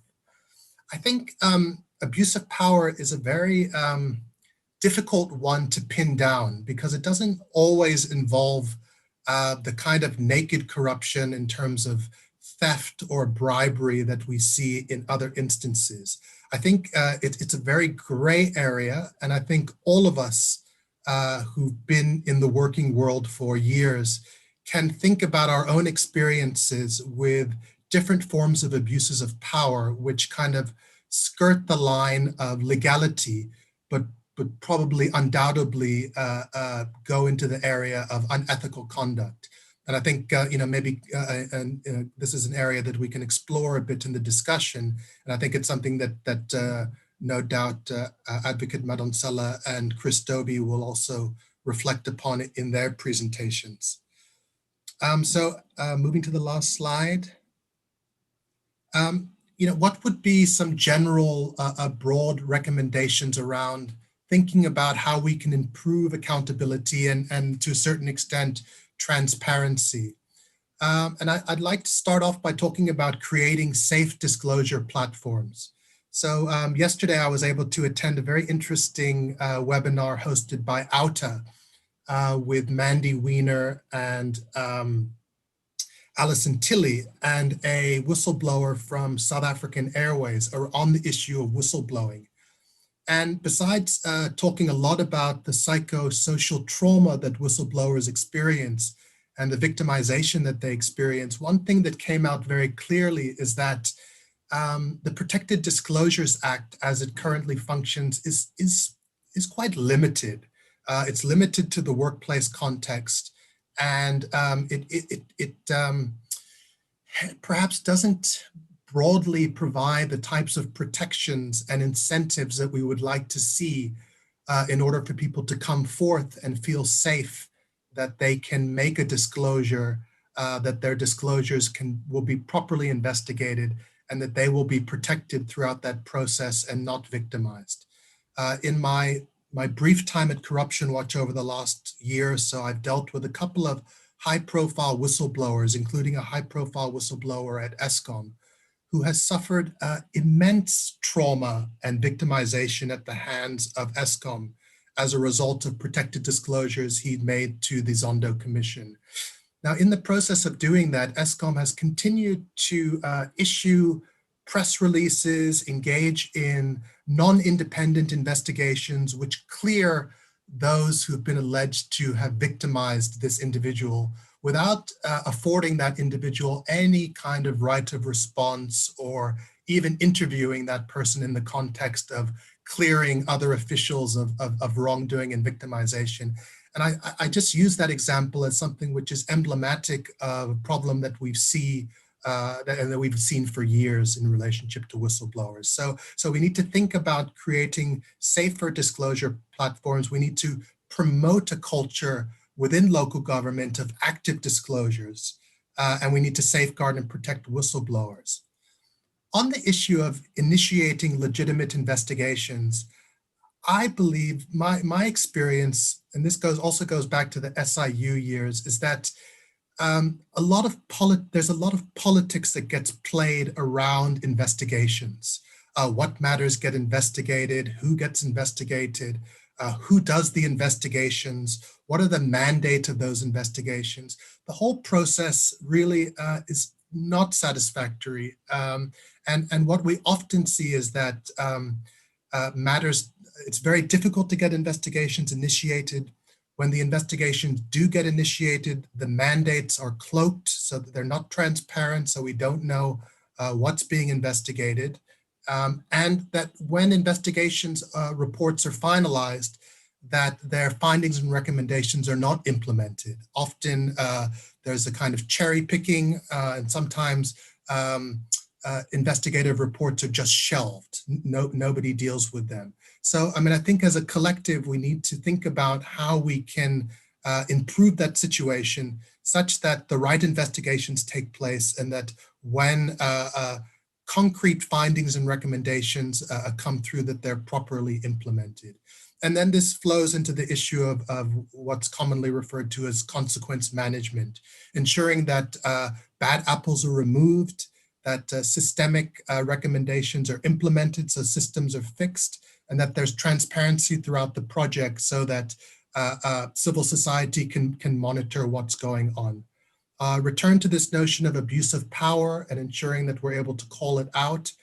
And then my final words relates back to this notion of the engagement points, ensuring that we do have these types of multi-stakeholder fora in place, such as the newly launched Local Government Anti-Corruption Forum, where we do have a space where law enforcement, national and provincial government, local government, civil society, business and labor are able to come together, share information, surface issues, prioritize interventions, and then collectively monitor those interventions.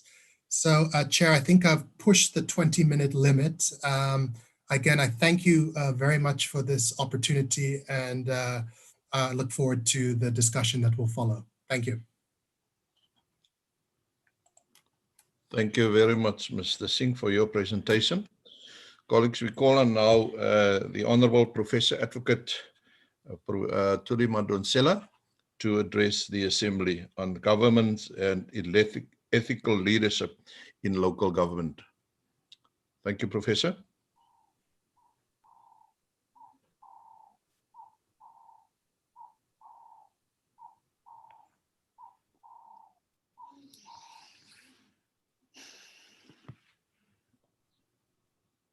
Khalil, is the professor online? Hello. Okay. I am online. You're welcome. Hello.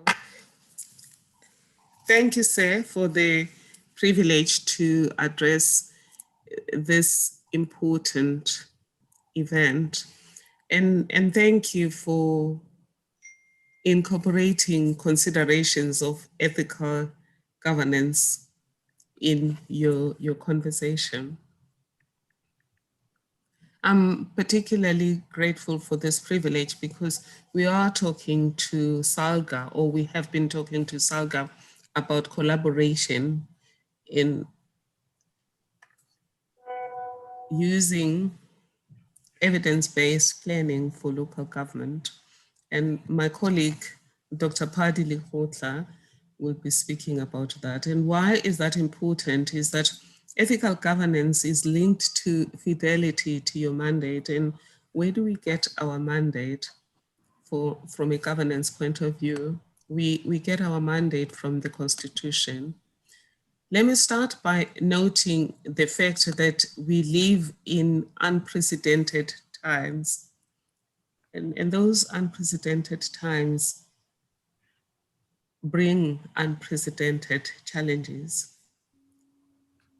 Management experts often talk about these times as VUCA times, times that are volatile, uncertain, complex, and full of ambiguity. And ethical governance in times of volatility, uncertainty, complexity, and ambiguity becomes an added challenge. I must indicate, though, that I do believe that the concept of VUCA is a myth. VUCA has always been there. As long as humanity has always been there, there was always VUCA.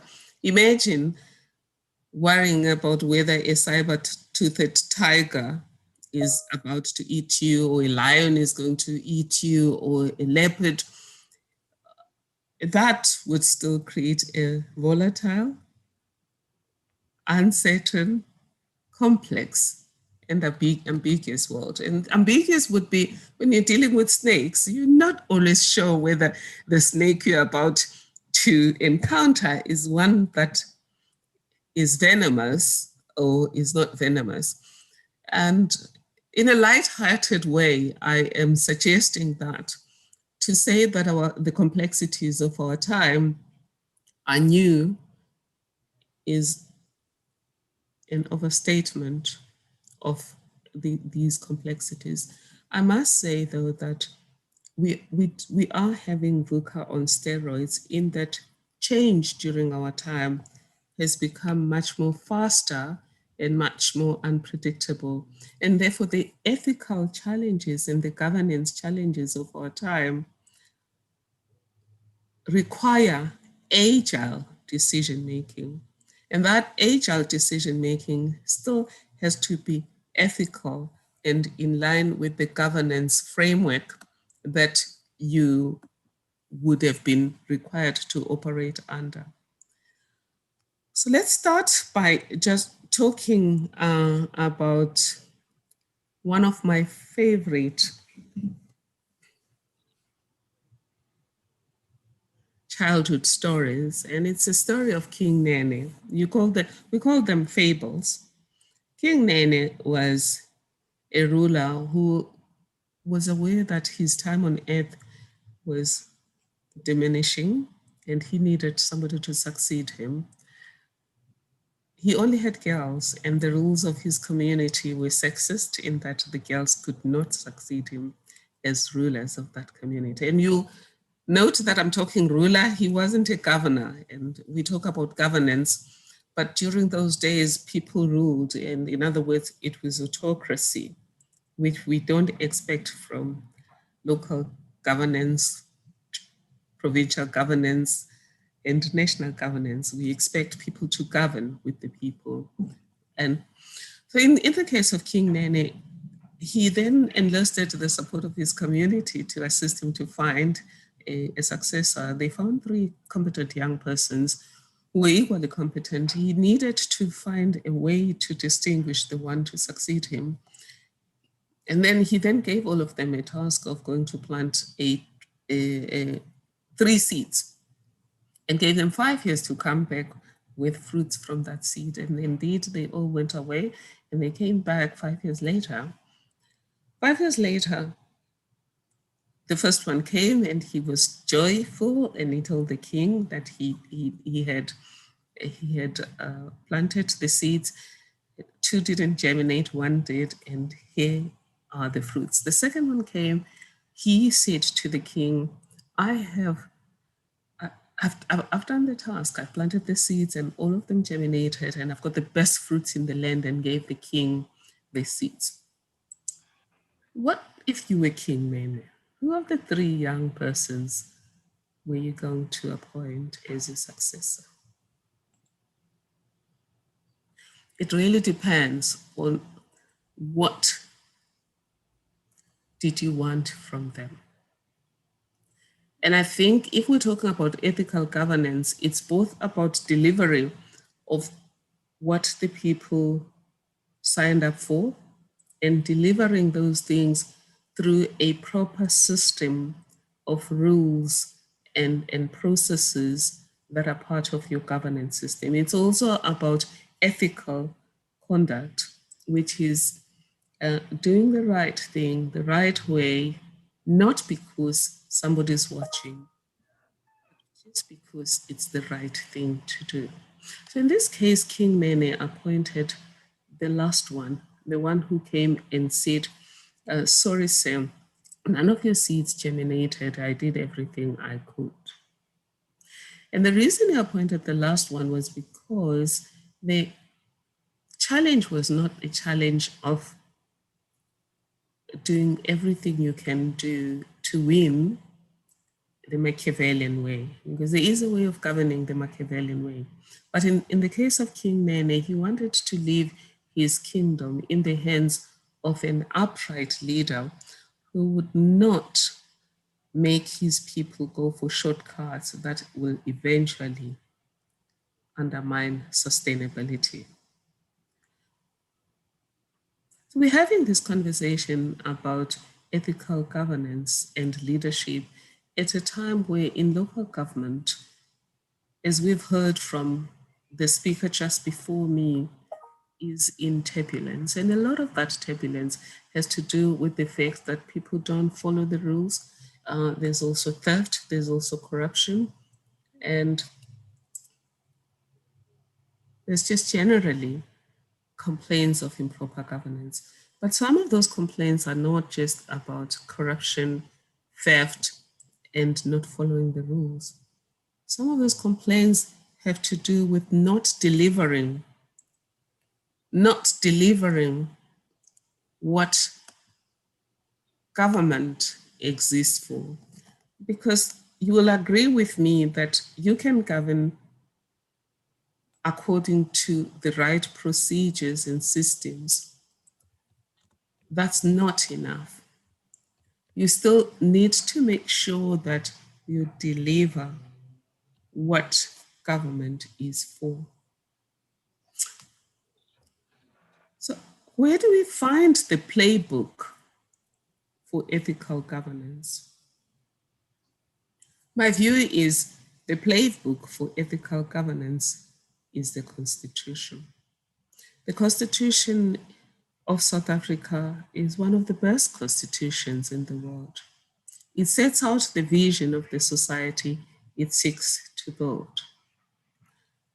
It sets out the kind of structure of the state that has to deliver on that vision. It sets out very clear entitlements for the citizens in the Bill of Rights. It then also lastly sets out a polycentric accountability framework where each and every one checks and balances each other. So that's the playbook. In terms of the vision, we have to remember that the Constitution talks about we the people adopt this Constitution for, among other things, to heal the divisions of the past and establish a society that is founded on democratic values, social justice, and fundamental human rights. So that's a vision, and that vision also promises to free the potential of every citizen and improve the quality of life of all.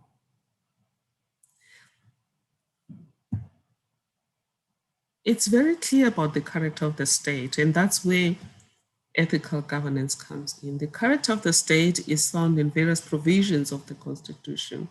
For members of the executive, Section 96 is very clear about ethical governance, but Section 195 covers everyone who works for and within the state. Section 195 provides for, among other things, the highest level of professional ethics to inform how we govern. It also provides for principles such as fairness, cost effectiveness, efficiency, and responsiveness to people's needs. For me, that's the ethical playbook for ethical governance that applies to everyone who works for the state and within the state. Section 237 is also part of that because Section 237 enjoins us to ensure that we put constitutional responsibilities first, and that as we pursue these constitutional responsibilities, we do so diligently.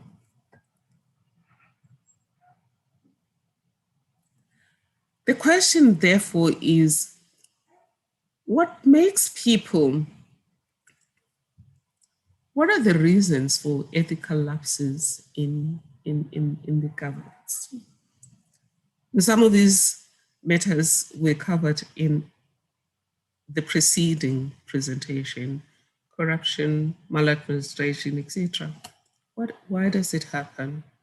My experience as a public protector, and currently as I work with communities through the Tuma Foundation as part of the Social Justice M Plan as well at Stellenbosch University, the reasons they vary, but it mostly starts from need or grievance to greed.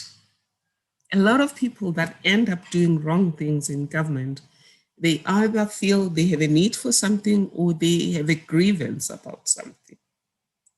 Somebody has a grievance, they feel they're not being promoted, or they have a grievance, they feel that other people are getting away with murder. They start getting involved in improper conduct. Need could be the need for money. In some of those cases that I investigated, the need might not be money. The need might be to keep your job.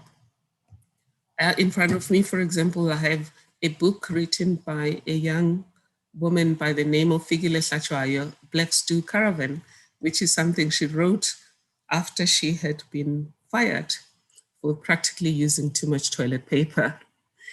Well, not really. But when people want to engage in improper conduct, often there's people in the conveyor belt and they want everyone in that value chain to get involved. If you're not going to do it, often you lose your job. And in her case, she had just arrived in a department. It was in August when she arrived. She had had a stellar career as a financial officer, as a CFO. And she gets into this department, she finds that this is a treasury department. It's doing things that should not be done by a treasury running shows and things like that. And she says a treasury is supposed to keep money and hold other people accountable for expenditure of money. It can't be running its own projects. And in any event, this project that we are paying for has not had okayed, and therefore we can't pay for something that hasn't okayed because that's false billing. The person who's asking her to pay says to her, we'll get the MEC to deal with this. And within a few days, the MEC asked her to explain by letter, to explain why she shouldn't be suspended for being hierarchical and rude. As a person who's new in the department, and she could have been counseled if there was a feeling that she is not using the right tone in engaging with colleagues. But she had just arrived in August. This is September. Before the end of September, she had been suspended, and the rest is history. So often people contemplate something like this, and they think, can I do this given the fact that I will be putting my family's economic situation at risk? My family could end up homeless. My children may have to leave private school, etc., etc. So you end up with an ethical dilemma in that you are supposed to be a provider for your family. You're supposed to ensure that there is peace in your family. And now you are supposed to sell your soul so that you can keep your job. Which of these two rights and wrongs are you going to abide by? It's an ethical dilemma. But sometimes the ethical dilemma is even something more difficult. I remember in my case, when I was towards the end of my term as a pub protector, an ethical dilemma I had was a case where I was being sued for having lied, in quotation marks, by saying the powers of the pub protector are binding in Cape Town and saying they're not binding in Pretoria. And what was the ethical dilemma was that if I admitted the truth that I didn't read the documents for Pretoria, I would be saying that I'm not always thorough, which is exposing the institution to a potential attack. That if in this case you were not thorough, where else have you not been thorough? On the other hand, the easy way out, which was suggested by one of the lawyers, was just say you changed your mind. But in taking that road, it would save me from looking incompetent. In other words, I would look good by doing something bad. But the bad thing that I would be doing was I would be telling these guys, these lawyers, that I lie when things are tough. They too should lie when things are tough. And they wouldn't know, as I'm speaking to you now, whether I'm lying or not, given the fact that when things are tough, when my back is against the wall, I do lie. I would also have been sending the same message to my staff, that here we lie when things are bad. And that takes me back to the story of King Nene, was that we teach the people we work with, how are things done here? So the head of the institution might do something wrong because they feel that they are facing a situation of uncertainty and they need to make a quick decision to save the situation, but they don't think of the systemic impact of their decision. And before they know what's happening, people in this organization steal, lie, and cheat. For example, one of the familiar things that happens in governing is you are often asked, as a minister, as a councillor, as a mayor, here is a job that you have advertised, or here's a tender that you have applied. Do you know somebody who can do this job? Never fall for that trick. Don't give them anybody that you know. Because should they appoint that person and not follow the rules, they will say they did so because this is your person. And sometimes it's actually true. If you remember the Ngandla investigation, which resulted in the report titled Secure in Comfort, the president gave the people who were upgrading his compound or his homestead in the name of security, his personal architect as a project manager. He also retained the same architect as a project manager for his private work that was happening in the same homestead. And thirdly, he also appointed this person as his personal representative in the process. He ended up wearing 3 hats. And obviously, when you are dealing with the representative of somebody important, you deal with them as you're dealing with the person in authority. And when they say something, you don't want to second guess them if you're junior. And we do know that in that particular case, for example, a woman who questioned why this money had ballooned from about 25 million to where it was quickly removed from that particular project and from her job and sidelined. She was lucky she wasn't fired. She was just sidelined. Many have been fired. So if you are, like now you're a councillor or you're a staff member, what happens if this happens to you? I want to say to you that we do these things, people often fold and comply with wrong instructions because they are avoiding cost, the cost of losing your job, the cost of losing your place in the inner circle. The truth is, you can't avoid cost. You will pay that cost by sitting in a situation where you are at odds with yourself. You are not acting in congruence with your own values, and therefore you start acting strangely, sadly. You could end up being depressed, you could end up drinking. And in my case, I used to say, I'm not going to do something that will make me hate the person I see in the mirror because I don't drink. But even if you drink, you don't want to try and wash away your self-hatred because you got involved in these things. So that's one way of paying, is internal conflict in yourself. But another is, in Zulu, they say, "Icala aliboli." In other words, when you do something wrong, it can be opened up in 20 years' time and you could lose everything. So rather pay the cost now. And again, in uncertain times, though, what do you do? An example for me is, I've told the story of Fikile Hlatshwayo, who wrote the book on caravans. Zanele Ngongo, who was removed from a job, she ended up baking cakes. And what you do need is just to build your own internal resilience system by boosting up your emotional intelligence, intellectual intelligence, social intelligence, and spiritual intelligence. I don't want to go too deep into that. I want to just end here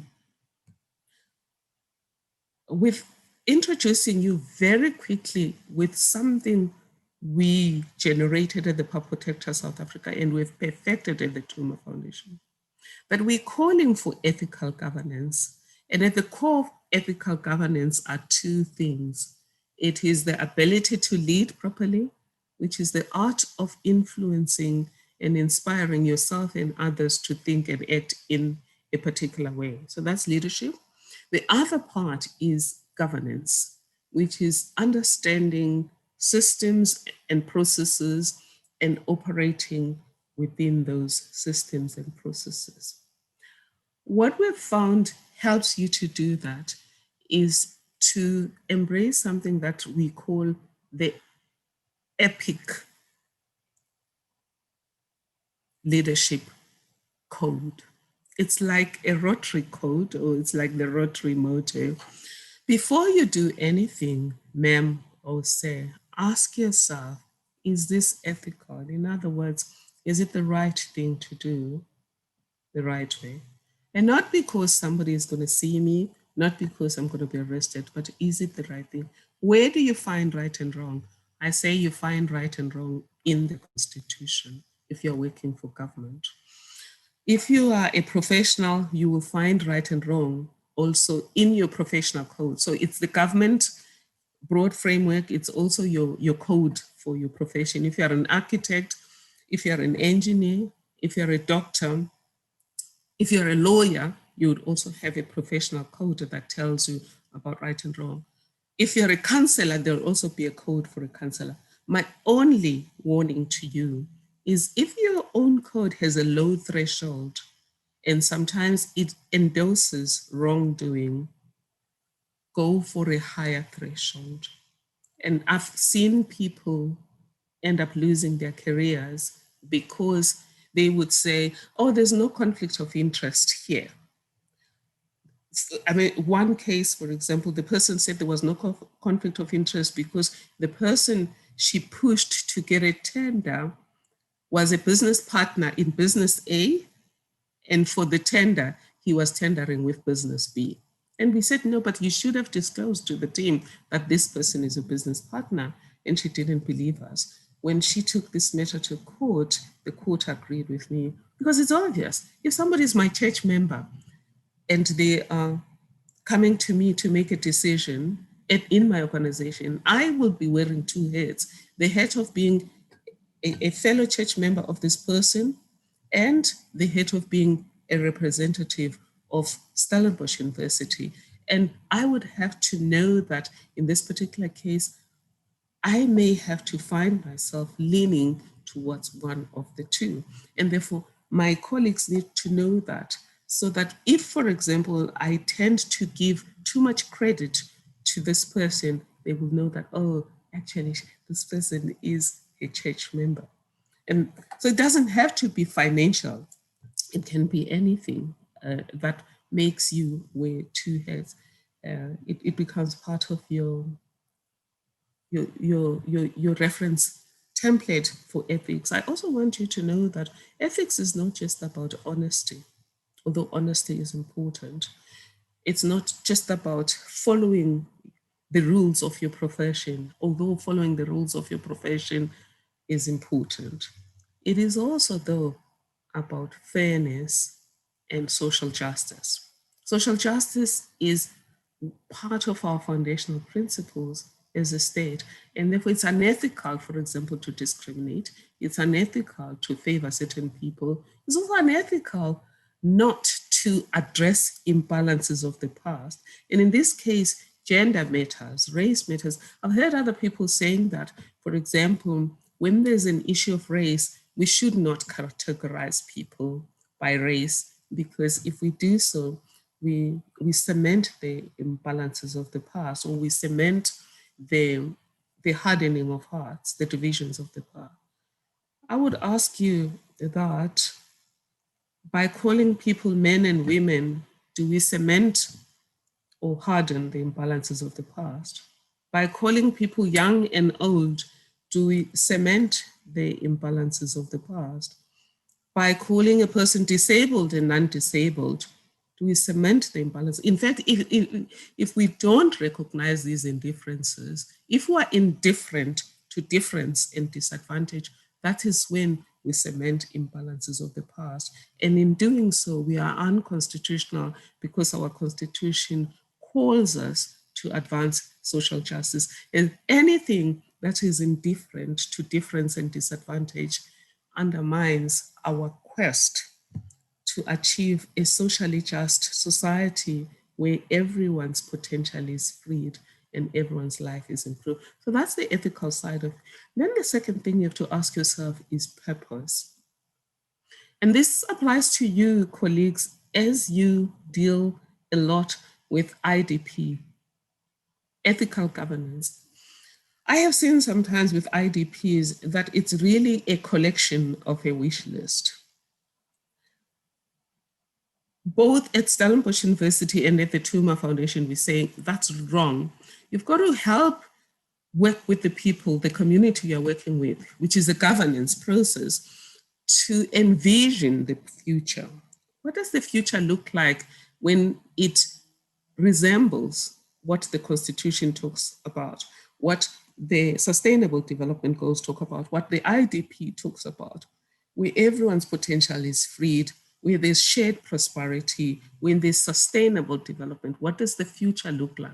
And then what you then need to look at is, what are you going to invest in that would have optimal contribution to changing or disrupting the status quo in order to achieve the future that you jointly want? And whatever you do to invest in terms of purpose, remember that you always have to ask yourself, what is the constitutional equality duty? And any policy that will exacerbate inequality, that will exacerbate poverty, you can't implement it. But if you are going to implement it, you must have a compensation strategy. And one of the tools we've created at Stellenbosch University is a tool that helps you to ask these questions. It's called a social justice impact assessment matrix. It's almost like the government's one that is called a CS, a social and economic impact assessment systems. You have to ask yourself, what's the purpose of what I'm doing? Is it in line with the broader society that the Constitution seeks to build? Is it in line with the world I want to live in? The third one is impact consciousness. An example that I'm giving you is what I gave you earlier, the example of King Nene, and my own example of lying.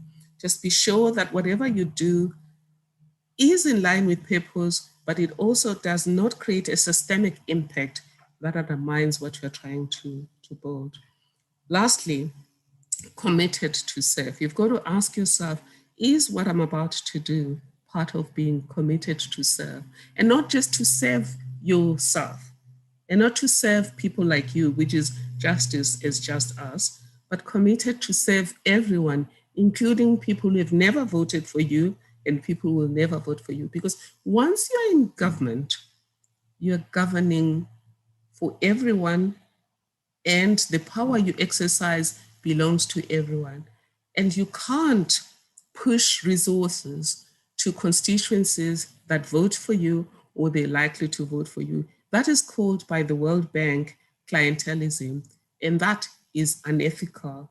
But also it has a systemic impact that enables other people to behave the same way. So instead of then advancing according to the Constitution, everyone is creating their own clients and serving their own clients. And then we don't get the kind of cohesion that we need to build the South Africa of our dreams. And so I am suggesting to you that if you're going to pursue ethical governance, you may want to look at the EPIC Leadership Code as a tool for anchoring integrity in your organization. Because lastly, my own experience as a person has shown me that perhaps it's not ideal to focus too much on ending corruption or ending maladministration.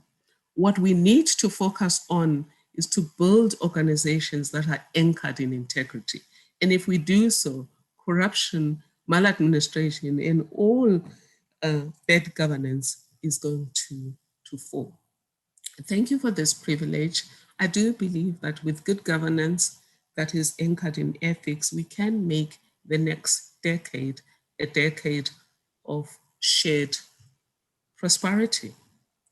Because the power to leapfrog our society to a society that yields the freed potential and improved quality of life of every person lies in all of us.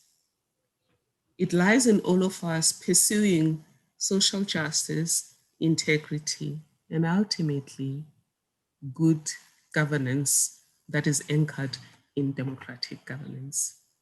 Thank you. May God bless you. Thank you very much, Professor Madonsela, for a very informative presentation. Thanks, and we wish you very well. Colleagues, we call on now Chris Dobie to do his presentation on local government ethical leadership initiative. Mr. Dobie, you may proceed. Thank you very much, Program Director. I just want to find out if participants can see my screen. Yes, sir. We can see and hear you. Thank you very much. I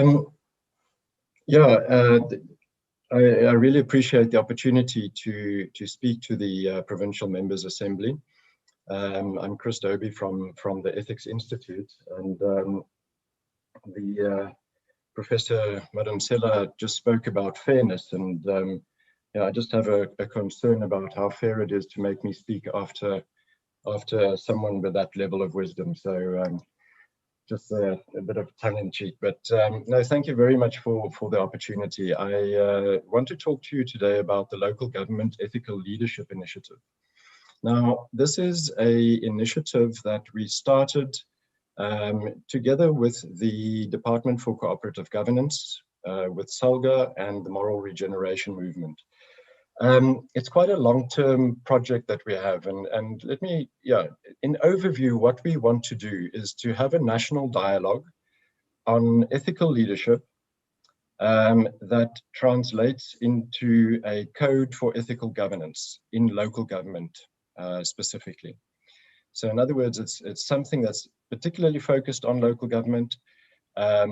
We want to have research and dialogue sessions across the country where we find out what the challenges are in ethical leadership, but not the broad things, but we want to know a little bit more about the specifics. How does this happen? What are the points where people find that they are trying to be manipulated, or they just have ethical dilemmas in their work on a day-to-day level? And then we want to develop a code for ethical governance that provides guidance to people about how they should act in those situations. Things that come to mind are things like the deployment of political people into administrative positions. You know, that's a practice. How does that work? Should it work? How does it go along with professionalization of the public service? Party political funding, for example, at the local level. Can we take funding from people who have contracts with the municipality? All of those very difficult challenges.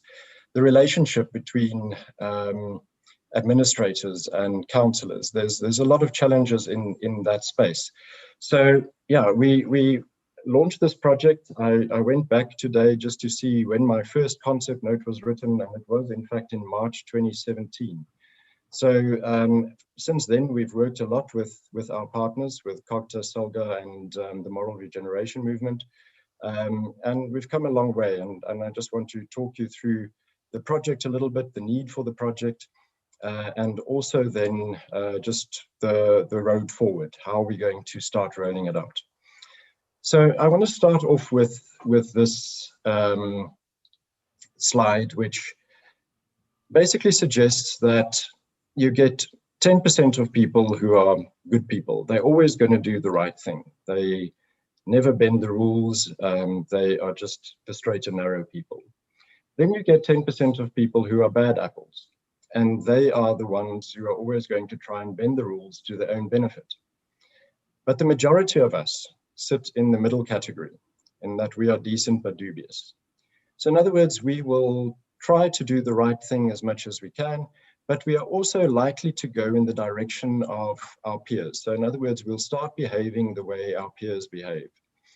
So what's very important in this regard when it comes to ethical leadership is that if the bad apples start setting the tone, you can see that those decent but dubious guys are going to move more to the right and going to be look more like bad apples. But if the good apples start setting the tone, then your decent but dubious people will start to move to the left and start looking more like good apples.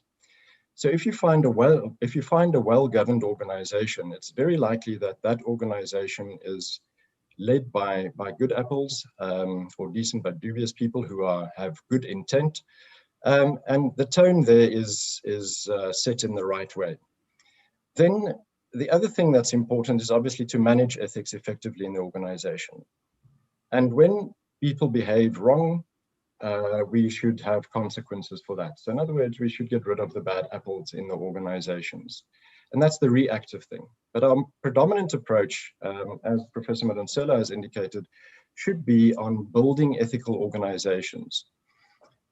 Then also when we appoint new people, we must try and make sure that we appoint good apples into our organizations.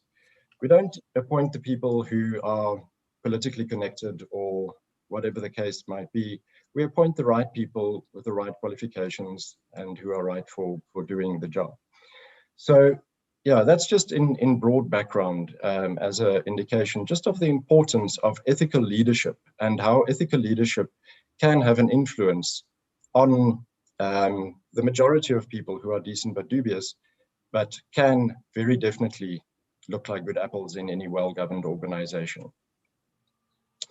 So I want to also show you some results from our public sector ethics survey. We did the survey in partnership with COGTA, SALGA, and the DPSA in 2015, and then we repeated it in 2018.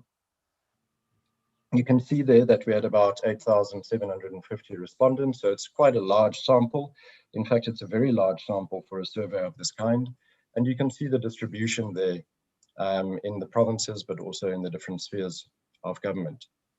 Now, in this survey, we asked people questions about certain unethical behavior occurrences. So we asked them something like the abuse of time, so late coming or absenteeism. How often does it occur in your organization? And people could say from never to very frequently. So obviously, if most people said never, then it would be in the low risk category. If most people said very frequently, it would be in the severe risk category. So what we find is that for the top 10 things, most of the indicators there are in the high risk category. But what I want to point out is these top 2 indicators. And here I'm only showing you the data from local government. So this is not the data for all the participants, it's the local government data. And the 2 top indicators that, and these are municipal employees, in other words, these are people who work in municipalities, said that the top 2 things that bother them, the top 2 things that they see most of in their work is political interference and inappropriate political interference in appointments. Okay, so it is quite worrying. If we look at the data at national and provincial government levels, political interference is at number 10. So in other words, political interference is a much bigger issue in local government level than what it is at national and provincial government level. So yeah, it is of concern. Now, if we think about a person, an individual, okay, the first thing I want to say here is that we are not saying that councillors are bad people and are the cause of the problem and all of that. That's definitely not what we're saying. I think we've seen enough just today in the ethical leadership that's been shown by Alderman Kutsia and Councillor De Vos. Just in the terms of how they talk about things, what is important, how we go through things. There's a lot of good councillors. There's an immense amount of people that makes a tremendous difference. I look at my own councillor and I think that person must be going straight to heaven, because I'm on the WhatsApp group that he has, and there's quite a bit of abuse that he has to take.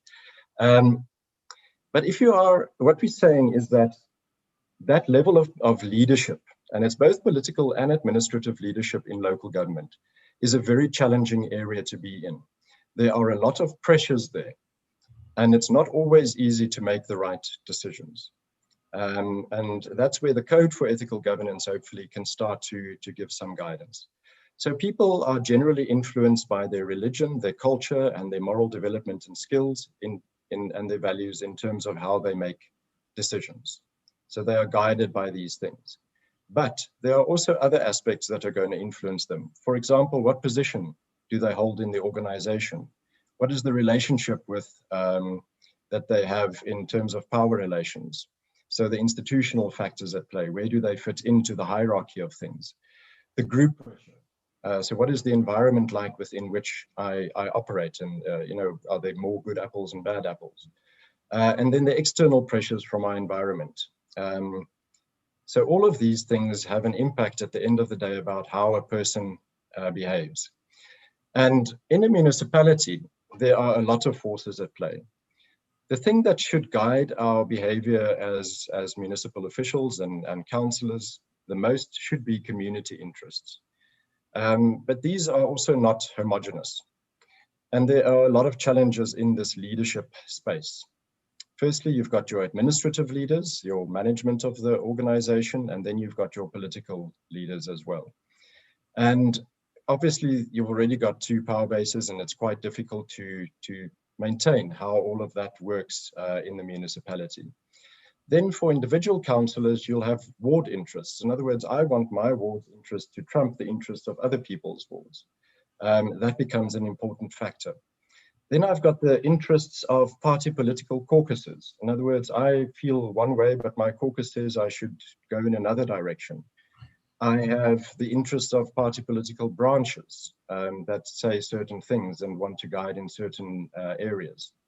There's also the business community that puts certain pressures on people in many instances. Then I've got my personal interests as well that might create some challenges for me.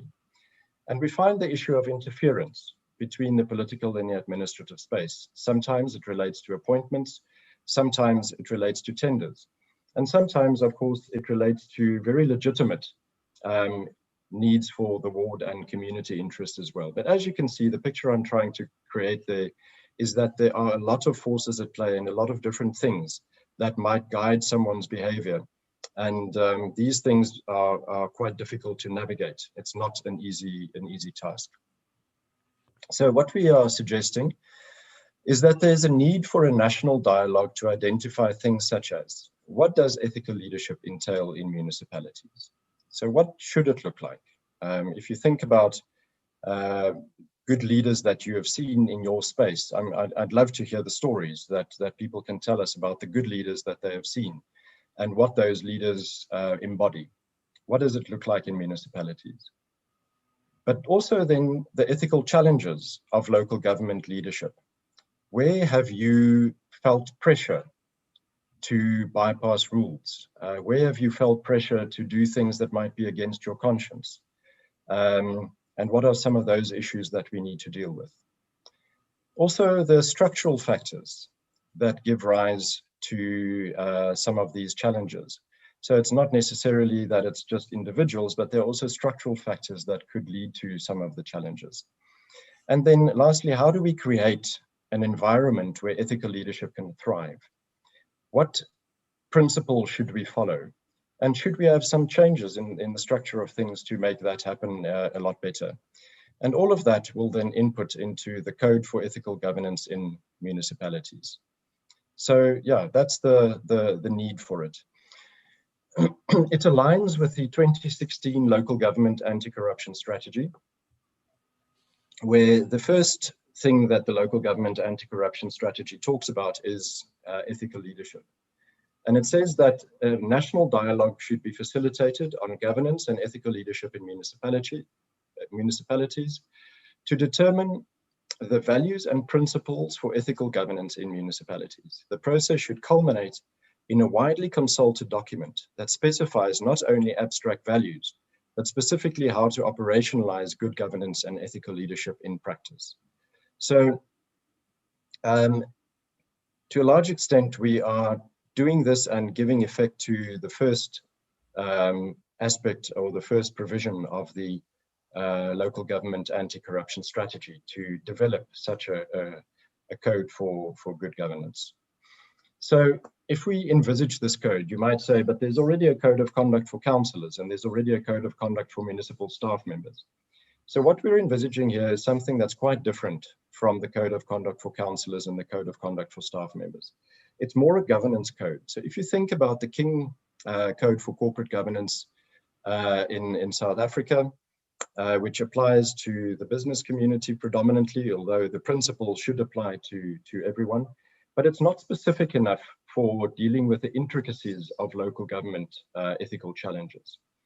So it's more of a governance code that we're trying to work on. Also, we're saying it's something that's unlikely to become regulated in its entirety, because not everything can be regulated. Some of the things are principles. So we would like municipalities at the end of the day to say, yes, we support this code for ethical leadership in local government. It may deal with matters that are beyond regulation. For example, the relationship between a political party and the councillors that they serve. It's all of those things are still up for grabs as we start getting to grips with what the code will look like.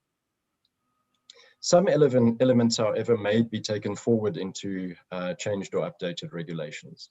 So it might be that we come at the end of this and people say, well, these are actually really important things and we should update our Systems Act or other regulations to make sure that it reflects some of the findings from the code. There's some challenges that we foresee. For example, how do we ensure the legitimacy of this document? How do we make sure that it's relevant, that it addresses the issues that are real for politicians and other leaders on the ground? And then how do we ensure the long-term sustainability of the code? So not having it just a flash in the pan, but making sure that, like the King Code on Corporate Governance, it becomes a tool that is used, that starts becoming part of the language that people speak in organizations and starts being referred to on a day-to-day basis as people make decisions in municipalities. So one of the things to ensure legitimacy is we've put together some governance structures. One is the working group, which is made up from the Ethics Institute, from DCOG, from SALGA, and the Moral Regeneration Movement. And then we're also busy constituting an advisory committee. And that has ex officio members from the Ethics Institute. So we've got our CEO, Professor Dion Rousseau. There will be a DDG from DCOG, a senior manager or executive manager from SALGA. And then also Father Mkachwa from the Moral Regeneration Movement. And we'll also have 5 independent societal leaders. And we're in advanced stages with many people and quite excited about what that advisory committee would look like once it is constituted. And then also we yesterday had our first meeting with provincial champions. We are having discussions, and we want some people in the provinces to also assist us with identifying the appropriate people that we need to speak to in the provinces as we start our dialogues and focus groups in the provinces. So the timelines look as follows. Firstly, our governance structures we want to have established. You can see there by September, so last month was our goal, and we should have our first meeting of the advisory committee by November. We have it scheduled for, so not too far behind schedule there. Then next year is going to be the year of the research dialogue. So starting from now, but also then going to the provinces, probably from January to March, we want to have a lot of engagements at the provincial level. And finishing then up with the research dialogue part up to 2021. Then we want to have a draft code by October 2021. And after that, what we want to do is have a consultation dialogue on the draft code. In other words, what we'll say is our initial discussions showed that these are the challenges that we are facing, or that people are facing on the ground. We've drafted this code. How does this code do in answering the questions that were posed by the research phase of the document, of the process? And that consultation phase will also be a year-long process that we go through. And then by September 2022, we want to have a final code that is something that hopefully will then have legitimacy, be relevant, and be able to be operationalized and sustainable. But to also ensure the sustainability, we'll be doing a mainstreaming program from October 2022 to September 2024. And we've got funding for the project, and that's when our funding also ends. But yeah, hopefully by then there will be a groundswell around the code, and it will go in a very positive direction. In the Western Cape, just to give you a sense, those are the champions from COGTA, from SALGA, the Office of the Premier, and the Moral Regeneration Movement. And their role will be to help us identify relevant provincial stakeholders, assist with logistical arrangements, and be part of the LEGELI, the Local Government Ethical Leadership Initiative journey. And also, hopefully in the longer term, to be trained as trainers to help roll out once the code has been developed. So that's the big picture in terms of where we're headed with this project. And yeah, I'll stop there. I do have one request. Program Director, and I don't know, I was in conversation with Khalil earlier about the possibility of a poll, and I want to find out if I may abuse the chat function for research purposes. Khalil, I don't know if you can give me an indication of that, whether it would be okay to do. Yes, it's fine. I think we've got some time, so it'll be useful to put those questions and see the responses. So go ahead. Thank you very much. So yeah, ideally, I would have liked to have a poll that we can use, but luckily we will be able to access the comments here from the chat function. I want to have you answer one question. You are all experienced local government politicians, councillors, and some other colleagues as well. But I would very much appreciate your views. When we say that the Code for Ethical Governance should be developed, what is the one thing that you think it should give guidance on? So again, as I said, think back to where you have experienced pressures and ethical dilemmas and ethical challenges in your work. What is the one thing that you think that the code should give ethical guidance on? And be as specific as you can. We'd really, really appreciate this. And if you can just put it in the chat function, we'll get it from there. Maybe just start your comment by saying answer. Right, there's the question. So if you just start your comment by saying answer, then at least we know to extract those from the other comments. And I'd really appreciate if you can, in the chat function, basically those of you who don't know, you go to the bottom and there's a chat thing that you push, and then it'll give you the opportunity to type your message at the bottom of the screen. So thank you very much. I think while we continue, people can carry on with that. Thank you very much. Thank you, Mr. Dobie, for your sharing such instructive information with us. Thank you very much. All right, colleagues, we move on now to the Honourable Minister Anton Brodel to give us a response on the Western Cape Provincial Government. Minister, you may proceed. Honourable Program Director, thank you very much. Thank you. It's really an honor and a privilege to be part of such an informative program. I just want to start off because I think about it and I don't have the exact quote in front of me, so excuse me for that, but I think it was Einstein who said that it's more or less in this line that if you give me 60 minutes to solve a problem, I will spend 55 minutes on working out the right question and 5 minutes on solving the problem. So I really think within this domain, we need to learn to ask the right questions also. Otherwise, we might not get the answers how to solve the problem at the end of the day. I agree 100% with Karam Singh about the challenges within the space. And I just want to take you back that we as a government promised, and I think it was under the leadership of the then Minister Manuel, who promised the country that by 2015, all the municipalities will have a clean audit status.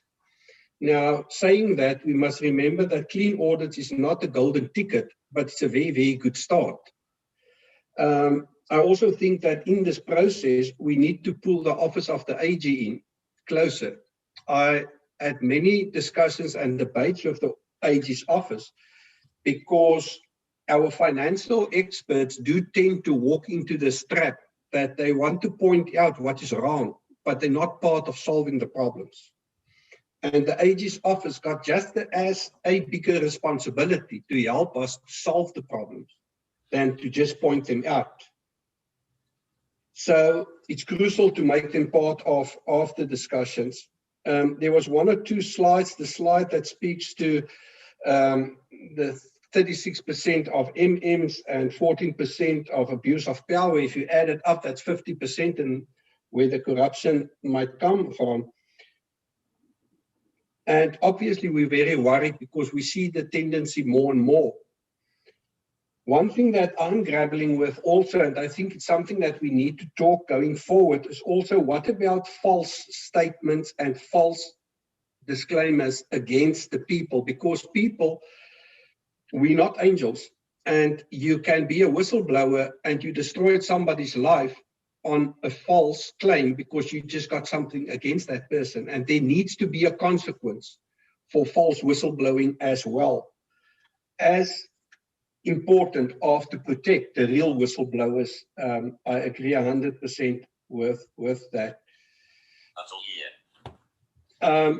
Colleagues, then also, it's very, I've read Professor Thuli Madonsela. Obviously, I've got huge respect for you, and I've read, although I was 1 or twice in trouble in front of you, we take it in the spirit because we all want to do what's best for the country, and everybody's got a role to play. And I read today the amnesty to corrupt individuals, and I must say I think it's a very good idea. Thinking about this, I think it makes sense because currently we spend a lot of time and energy and money that we don't have to get to the bottom of it, and it seems like we will never get there. Well, to start with a clean slate can help us to jump and to leapfrog a couple of the smaller issues.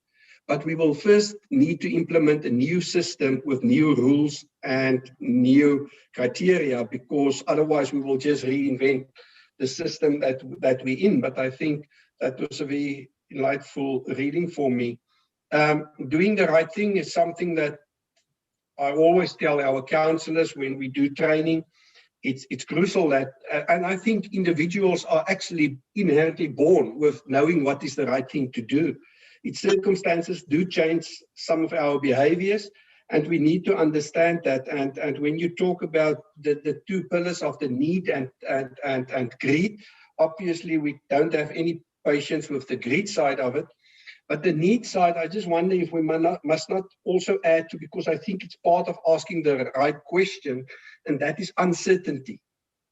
The 5-year, and the more I grapple with this in the Western Cape, honourable leaders, the uncertainty of the municipal managers' contracts of 5 years. Every 5 years they must fight for their lives. Doesn't matter if they were a good municipal manager or a bad one. It's on a political ticket. Then they will lose their jobs. And I think it's it's unfair pressure, and we just need to look at in the system. What about, it must be part of our discussions to find solutions for the uncertainty. And I also think that it's important that we also look at how to deal with people making honest mistakes. We're all human, we can make mistakes. And I think we need also in the system create that space, because sometimes when people do small things wrong, it seems like we want to just throw them out for the wolves. And I think it's wrong. If you make an honest mistake, we can talk about it and we move on. I really like your ethical leadership, and we in my department work very closely with the University of Stellenbosch, myself, the HOD and the team, and obviously we will stay part and build that partnership. In the province, we will definitely, to Chris Dobie, we will definitely want to take part of this dialogue. We will give you all the information we've got. I also think during your gathering of information and bringing it in, we also need actually to take 1 or 2 of the culprits, of the naughty children, and ask them the question, why? Why did you overstep? So that will help us to give a better understanding. And then I think it's very important for me to just flag that in a lot of the instances, I think we think about office, that in the office I get certain powers instead of responsibilities. And in many of times, a person getting power think he's above the law, and that leads to huge problems within in the system. So lastly, from my side, we must also realize that there's also unethical communities. So that will put undue pressure on councillors and the administration. So this, I really hope that we can have a campaign on ethical leadership and ethical behavior throughout our communities, because as I stated beforehand, that if there's a politician that's corrupt, there's 90% also a businessman that's corrupt with him. We just cannot blame only one side of this. I want to end off by saying that in the Western Cape, we spend a lot of energy and time to try and get our ethical leadership program out to our councillors, etc. And I'm going to end off with thanking our mayors, our municipal managers, who are ethical leaders. We must never forget that. Normally, we struggle with the 10%, as you put it, but I can testify that in my province, there's a lot of municipal managers and mayors that practice ethical leadership, and I want to thank them from the bottom of my heart, as well as all our councillors and our officials who serve their communities on a daily basis. It's not easy out there. We need to recognize that, and I want to thank them, and let's take that examples and let's build on that. I thank you.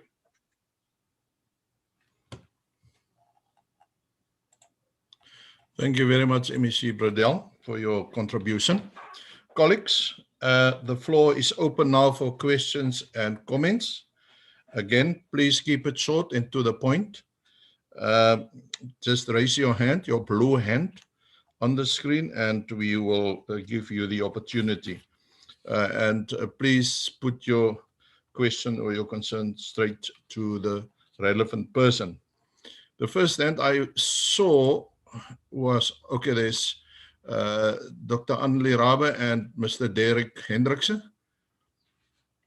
Are there anyone else? Let me see. All right, Mr. Hendricks, you may proceed. Thank you, Chairperson.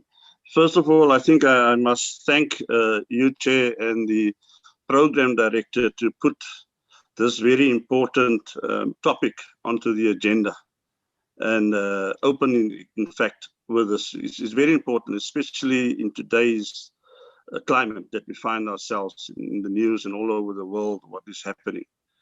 But Chair, I think this is to the core of us as individuals.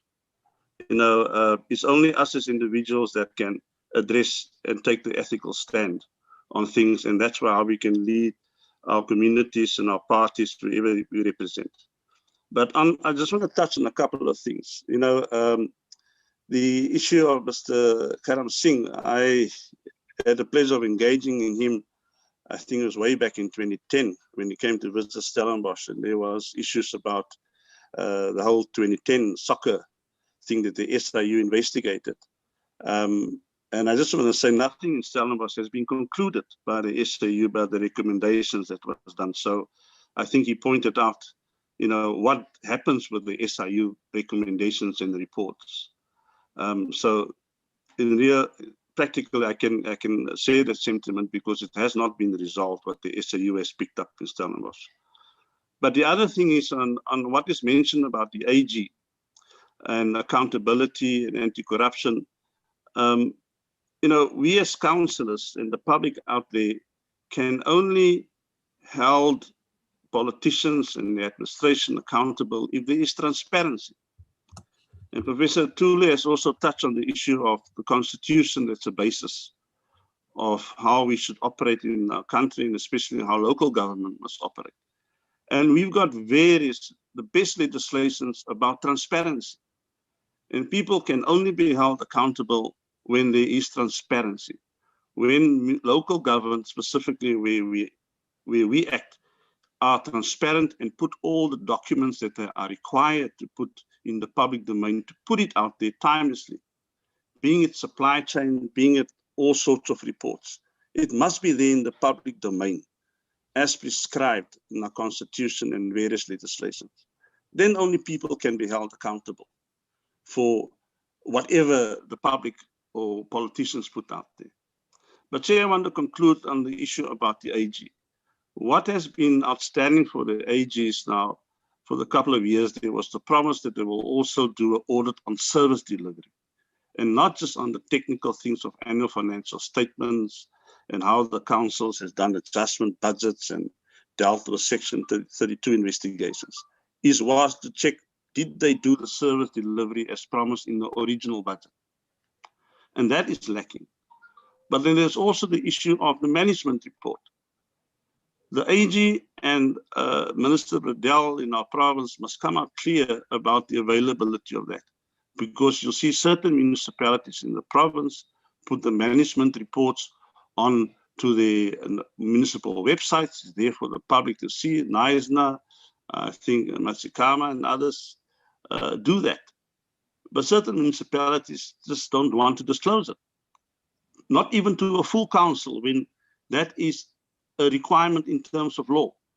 And then political parties can use and abuse the majority to withhold that, not just from councillors, from the public. And I mentioned this, that we need transparency in whatever we do, and that we can be held accountable. Thank you, Chair. Thank you, Councillor Hendrikse. Dr. Rabi.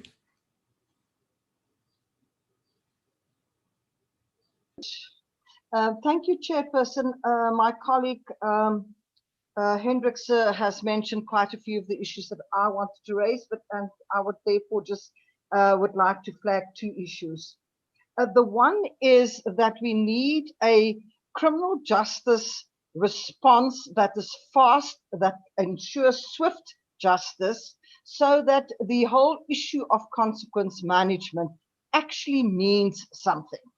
I'm aware of investigations that are taking 5 years to complete, and then they're not even on a court roll. And all my colleagues that are legal eagles understand what the issue is with regards to court rolls, especially when it comes to this. And this brings the question to, how do we capacitate the justice system, inclusive of SAPS, to properly investigate municipal related matters? So we can have all these fancy working groups and teams and committees. It will come to nothing unless there is a tangible result for misdemeanors and corrupt behavior. That's the one point. The second and last point, and I did raise it and flag it in the chat box, is that the work that is being begun by our HOD of local government, Mr. Paul, so on the transition from an activist to an ethical counselor, is something that must be taken on board. It was a program that we did within the SALGA Women's Commission, and it was hugely successful.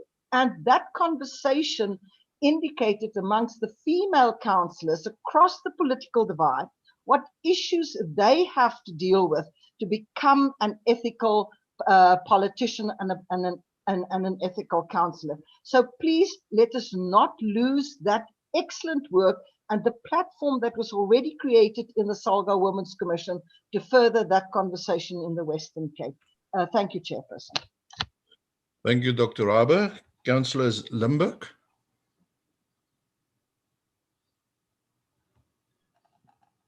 Good afternoon, Chairperson, and thank you for the opportunity. I really want to thank the three speakers. I found their essentially their input incredibly insightful and valuable. And I just wanted to perhaps, my question is not really targeted at anyone in particular, but I really want to touch on what Advocate Madonsela touched on around what essentially causes, or why does corruption really exist and happen?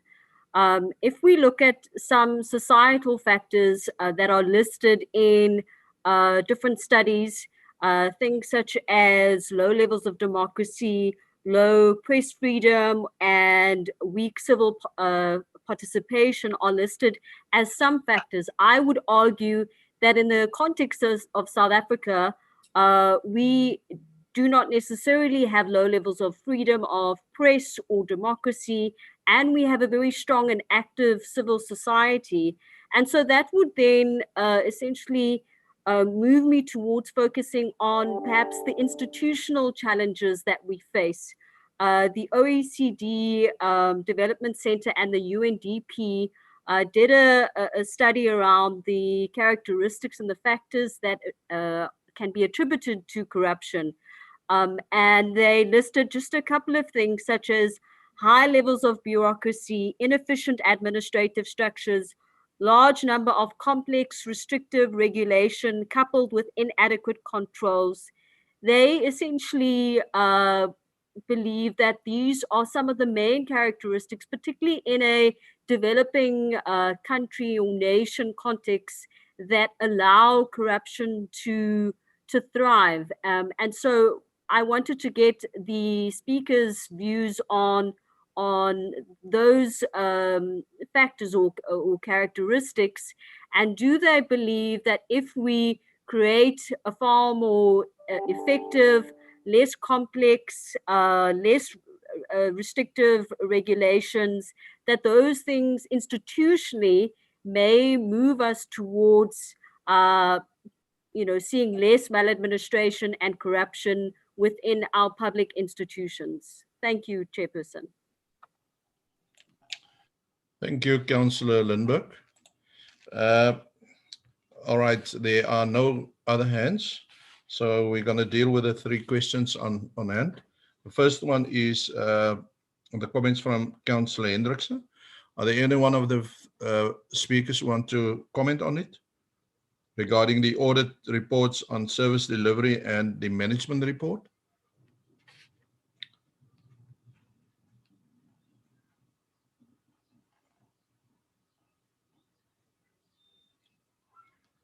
No one?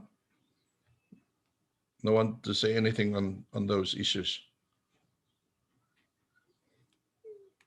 All right, then on the questions and comments from Dr. Rabi about the criminal justice response.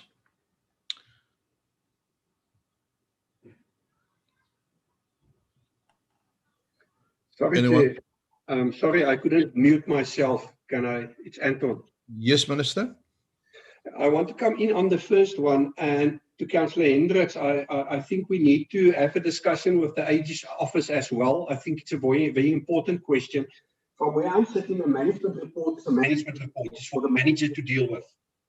Because we also sit with councillors who take a management report and go to the courts and lay criminal charges against a manager. Now, a management report is a very early stage of a report so that they can deal with the issues within. So I think who must get that report, I myself don't get it. It's the speaker of the council and the municipal manager that gets that report. But if we need to, and I've tried it a couple of times, but I'm willing to put it on the agenda with the meeting with the AG to get a thorough discussion on who must get that report. I'm very much in favor that we need to broaden the debate on the whole political dispensation. I'm very much open that reports and things must be open, because in a democracy, the opposition play just as a bigger role in the success of a council as the people or the party that's in government. Thank you. Thank you, Minister. Would you also please answer maybe on the first one of Councillor Hendricks on the audit, the AG to audit service delivery? It's something it's a big debate within, I think, the AG's office. Obviously, we've got a couple of issues with the way we get audits, that in the middle of the term they change their focus areas, and then the municipality seems like they're guilty of. The argument, and what I'm very scared is going to happen, is that in more and more debates I see that people downplay clean audits. Now, we cannot address service delivery if we don't have proper good financial management systems. I'm quite clear on that we need to get an audit on service delivery. I've got no problem with that, and it's some of the issues that we do talk to within that domain. I also can just say something that I tried for the last 3 years. You must remember, you don't win every debate we enter into. It's a whole issue of getting the internal audits independent in a municipality. I think that will help a lot with dealing with corruption within a municipality and take a lot of pressure off the municipal manager. But it's something that can form part of the broader discussion and broader debate. Thank you, Minister. All right, question number 2 from Dr. Rabi around the criminal justice response, the roles of courts, and also then on HOD Paulse. Maybe Khalil, you can respond to that one.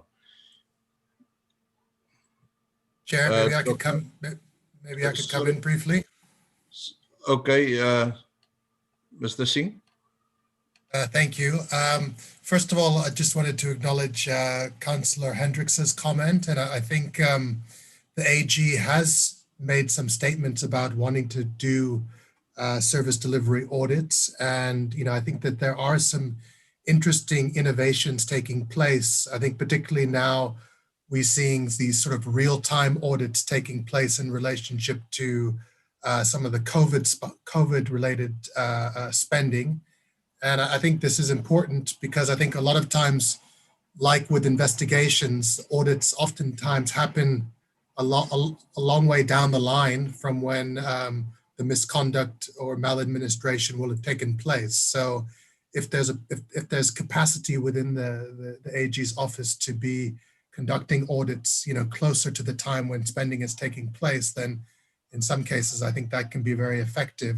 On the need for a quicker criminal justice response, I think absolutely it's something that everybody's been crying out for. I think it's interesting to note in the VBS context that we've had a successful prosecution already in that matter of the CFO, but obviously that was on the basis of him coming forth and admitting to the charges and effectively becoming the state witness now for further charges. So, I don't think we're going to see a breakthrough in terms of mass prosecutions or addressing that accountability deficit that I spoke of, unless we see a system where there are plea bargains, where key implicated individuals turn state witness and help the prosecution with their cases, because these cases are very complex. I think since the time of the prosecution of the National Commissioner, Jackie Salebi, we haven't seen a spate of significant concurrent prosecutions going on at the same time. So, there's a lot that needs to happen. We have seen positive noises coming out of the MPA around the recapacitating of the MPA to be able to conduct these types of prosecutions. But, the stars must align and there has to be other types of innovations in this, including, possibly looking at things like deferred prosecutions where people are encouraged to come forward to give information on the basis that that they won't be prosecuted, so that we can go after bigger fish. So yeah, I think that's part of the challenge. On the last question around reducing regulation in order to create a less bureaucratic environment, I do have some doubts about that.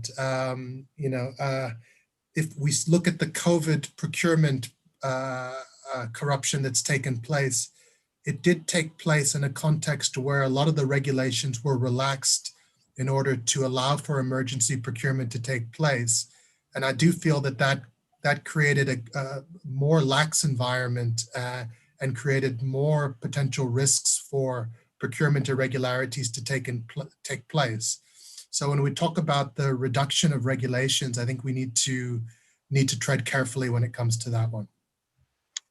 Thank you, Mr. Singh. Professor Madonsela. Thank you, sir. Firstly, I just would like to support or to acknowledge Mr. Singh's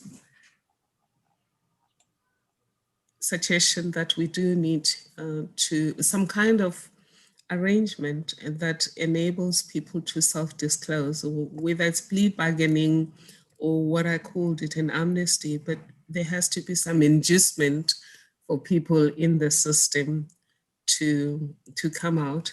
But I wanted to respond particularly to Councillor Rabi, who's saying the Auditor General must audit service delivery. They do, maybe they don't do it systematically. For example, one of the stories told by the current Auditor General was a case where they said that they built a stadium, and he then went to see the stadium and there was no stadium. And there's been many cases where RDP houses were said to have been built and the Auditor General went there to check whether those were there. But maybe Councillor Rabi might be talking about the quality of the services. But just from a payment point of view, they do try to do that. It may well be that in the different provinces, they haven't systematized it adequately. And then just to weigh in on the issue of crime versus ethics. Our colleague, Chris Derby, has been engaging with you about systematizing ethics. At Tuma Foundation and at Stellenbosch University, we have the same approach that let's invest in creating an ethical environment, people who are anchored in integrity. I worry, sir, Councillor Kiephas, I worry that we emphasize the criminal justice system a lot. And whilst we're waiting for the criminal justice system to do something, we do nothing. Our Constitution creates a polycentric accountability framework, and ethical accountability is a legitimate form of accountability. And I would like us to get to a point where people are held accountable on ethics, and they fall on ethics if they must, whilst we're waiting for the criminal justice system, but not to take away anything that has been said about the criminal justice system. It has to be more agile than it is. But I would like us to emphasize the enforcement of ethics. I'll give you 2 examples from countries other than ours.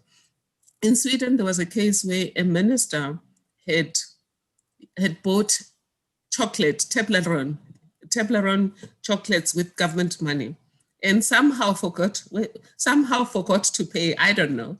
She somehow forgot to pay. And then I think one of the councillors, and I think it was Councillor Hendricks, who said, we need transparency to have accountability. And in Sweden, they have total transparency. Everything you've bought with government money, you must put it on the internet, on the system. So somebody picked up the Toblerone and held the minister accountable. She had to resign. Without going to a criminal court, she had to resign. And this was a person who had just been elected as a party head, which again talks about taking ethics to the parties themselves, where the party is not going to defend one of its own if that person has made a mistake. And of course, that person has to be rehabilitated. So that's one example in Sweden. In America, again, we know there's been cases where there's people selling votes, and they were held accountable. And even before they went to jail, they vacated office. But just lastly, something that was said by Councillor Bredel, though, is punishment. A system that punishes people for mistakes encourages unethical conduct. We need a growth mindset, and that's something I was picking up with the Auditor General, in that there's just been too much emphasis on harsh criticism of people who've made just mistakes and administrative mistakes. The problem is that if there's harsh consequences for small mistakes, people hide. So that's another need. The need to stay in the system means you're going to hide that you cheated on Koko Dlamini, you're going to hide that you dropped the ball. And then by the time the organization discovers that the ball was dropped, a much bigger mistake has happened. Thank you, sir. Thank you, Professor Madonsela. Just tell me, Professor, did you attend to the question of Councillor Limburg also regarding how do corruption exist? Oh, yes. I think that was the question that I was answering indirectly, saying that she's saying it exists because no, I didn't answer that question. She's saying it exists because we have rules that are too strict. In some way, she's right. I do know that, for example, in Home Affairs, when it's difficult to do things legitimately, like get a license or get this, when it's too difficult to do it legitimately, people are encouraged to find a shorter route. So some rules need to be reviewed, but I also go with Councillor Singh, though, that when it comes to just pure corruption at the level of procurement and things like that, it hasn't happened because the rules are difficult. It has happened because people ignored the rules. And again, he gave us an example of the PPEs, where the simplest of rules, like making sure that the company exists and has existed for a while, which is about functionality, it has a tax clearance certificate, etc. In fact, if they should have erred because of the rules, what they would have erred with would have been, they would have then given the tenders to the normal big corporations that ordinarily supply hospital equipment. That's the kind of mistake they could have made in an emergency because of the rules. The mistakes that they made were not because of the rules, they were about other influences that made people ignore the rules. Thank you, Professor Madonsela. I think the last one outstanding, Khalil, maybe you can respond to the request or concern from Dr. Ravi regarding HOD Polsa. No, thanks, Program Director. I think that in our discussions that we have with Minister Bradell and the HOD, we do share our initiatives, and I think the initiative by that is led by the HOD and the one that that was presented by the Institute of Ethics, it's something that we will engage further and collaborate. So it's something that we'll do on an ongoing basis, but it's not a short-term initiative. It will be an ongoing initiative, and we'll work with the department. Thanks, Chair. Thank you, Mr. Mulaji. Colleagues, I see no other hands. The colleagues who posed the questions and concerns, are you happy with the answers you got? Okay, thank you. Sorry, if I can also just come in on the one question around why we see corruption and why it happens. I think on the one hand, we can't look past the great sort of financial inequalities that we have in our country. It definitely contributes to I don't know if it's need or perceived need and greed. I don't know where that overlaps, but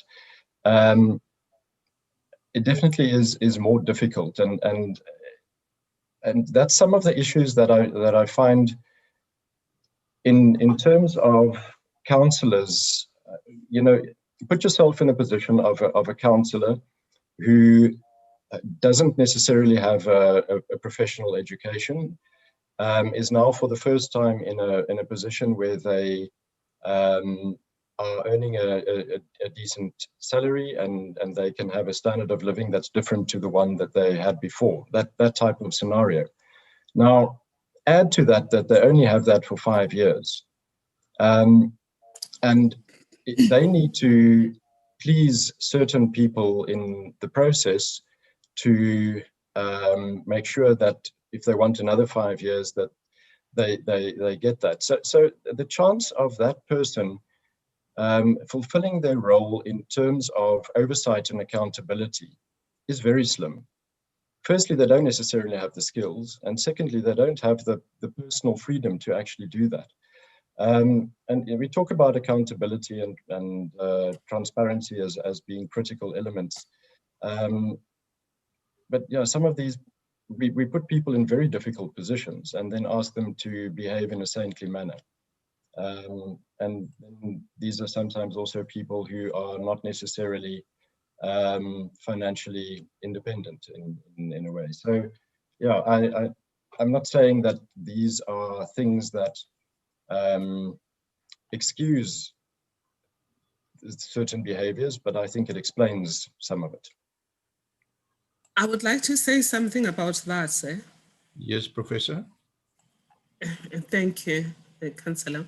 I do agree with our colleague Chris Dobby that security of tenure is an important guarantee of integrity. I come from the legal sector, and we talk about tenure for judges today because it came from England, where judges worried about their future themselves were prepared to enter into corrupt deals, and the best way to secure the behavior, the conduct of judges was security of tenure. I don't know whose wisdom came with these 5-year positions, but you have to consider a permanent civil service. In fact, a colleague of mine and I were discussing this and remembering the movie, well, not the movie, that series, Yes, Mr. Minister. Yes, Mr. Minister showed, because your permanent secretary was truly a permanent secretary. For me, it's not just a corruption problem, it's also part of the reason of the collapse of systems. Because you find in some departments, everyone is new. So part of actually maladministration happens when no one knows what's supposed to happen. And the one person who knows what's happened is corrupt, then tells people, do this, do that, do that. Whereas if most people are in the system, who are in the system have been there for quite some time. I remember Mr. Niet, who was the DG Justice when we came there, had been there since he was a clerk, and he rose in the system.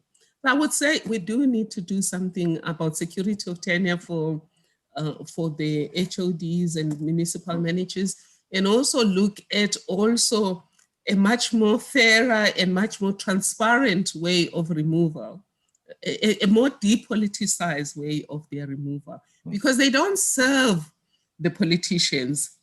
As I said earlier, once you are in the system, you serve all of us, and you act as a trustee for all of us. And when we talk about ethics, we trust that whatever you will do in the interests of all of us, regardless of whether you know us or not, and regardless of whether we voted for you or we didn't. Thank you, sir. Thank you, Professor Madonsela. Colleagues, I want to thank Minister Bradell, Professor Madonsela, Minister Singh, and Minister Dobie, all our speakers, for your contributions today. Your contributions were very enlightening on ethical leadership.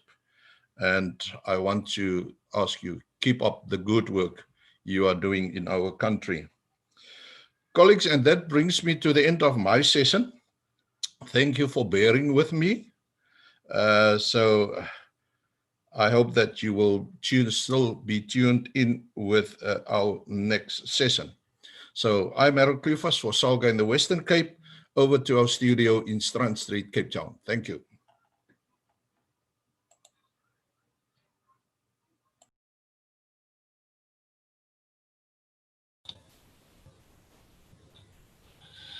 Harold, thank you very much. Can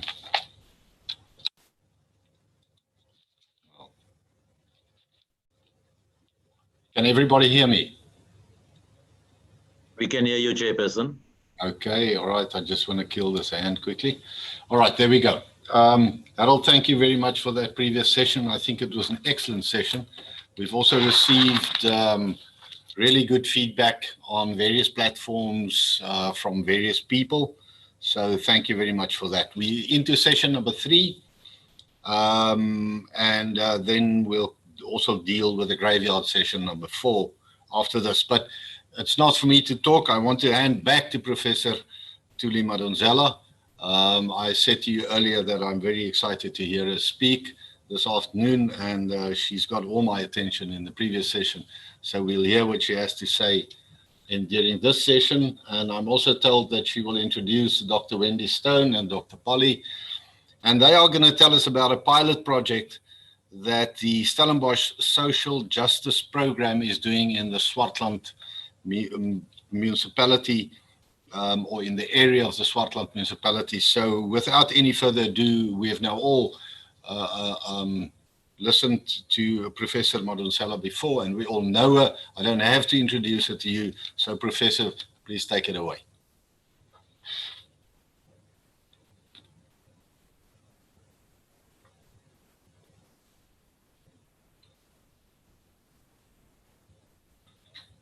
Professor, you can proceed whenever you're ready.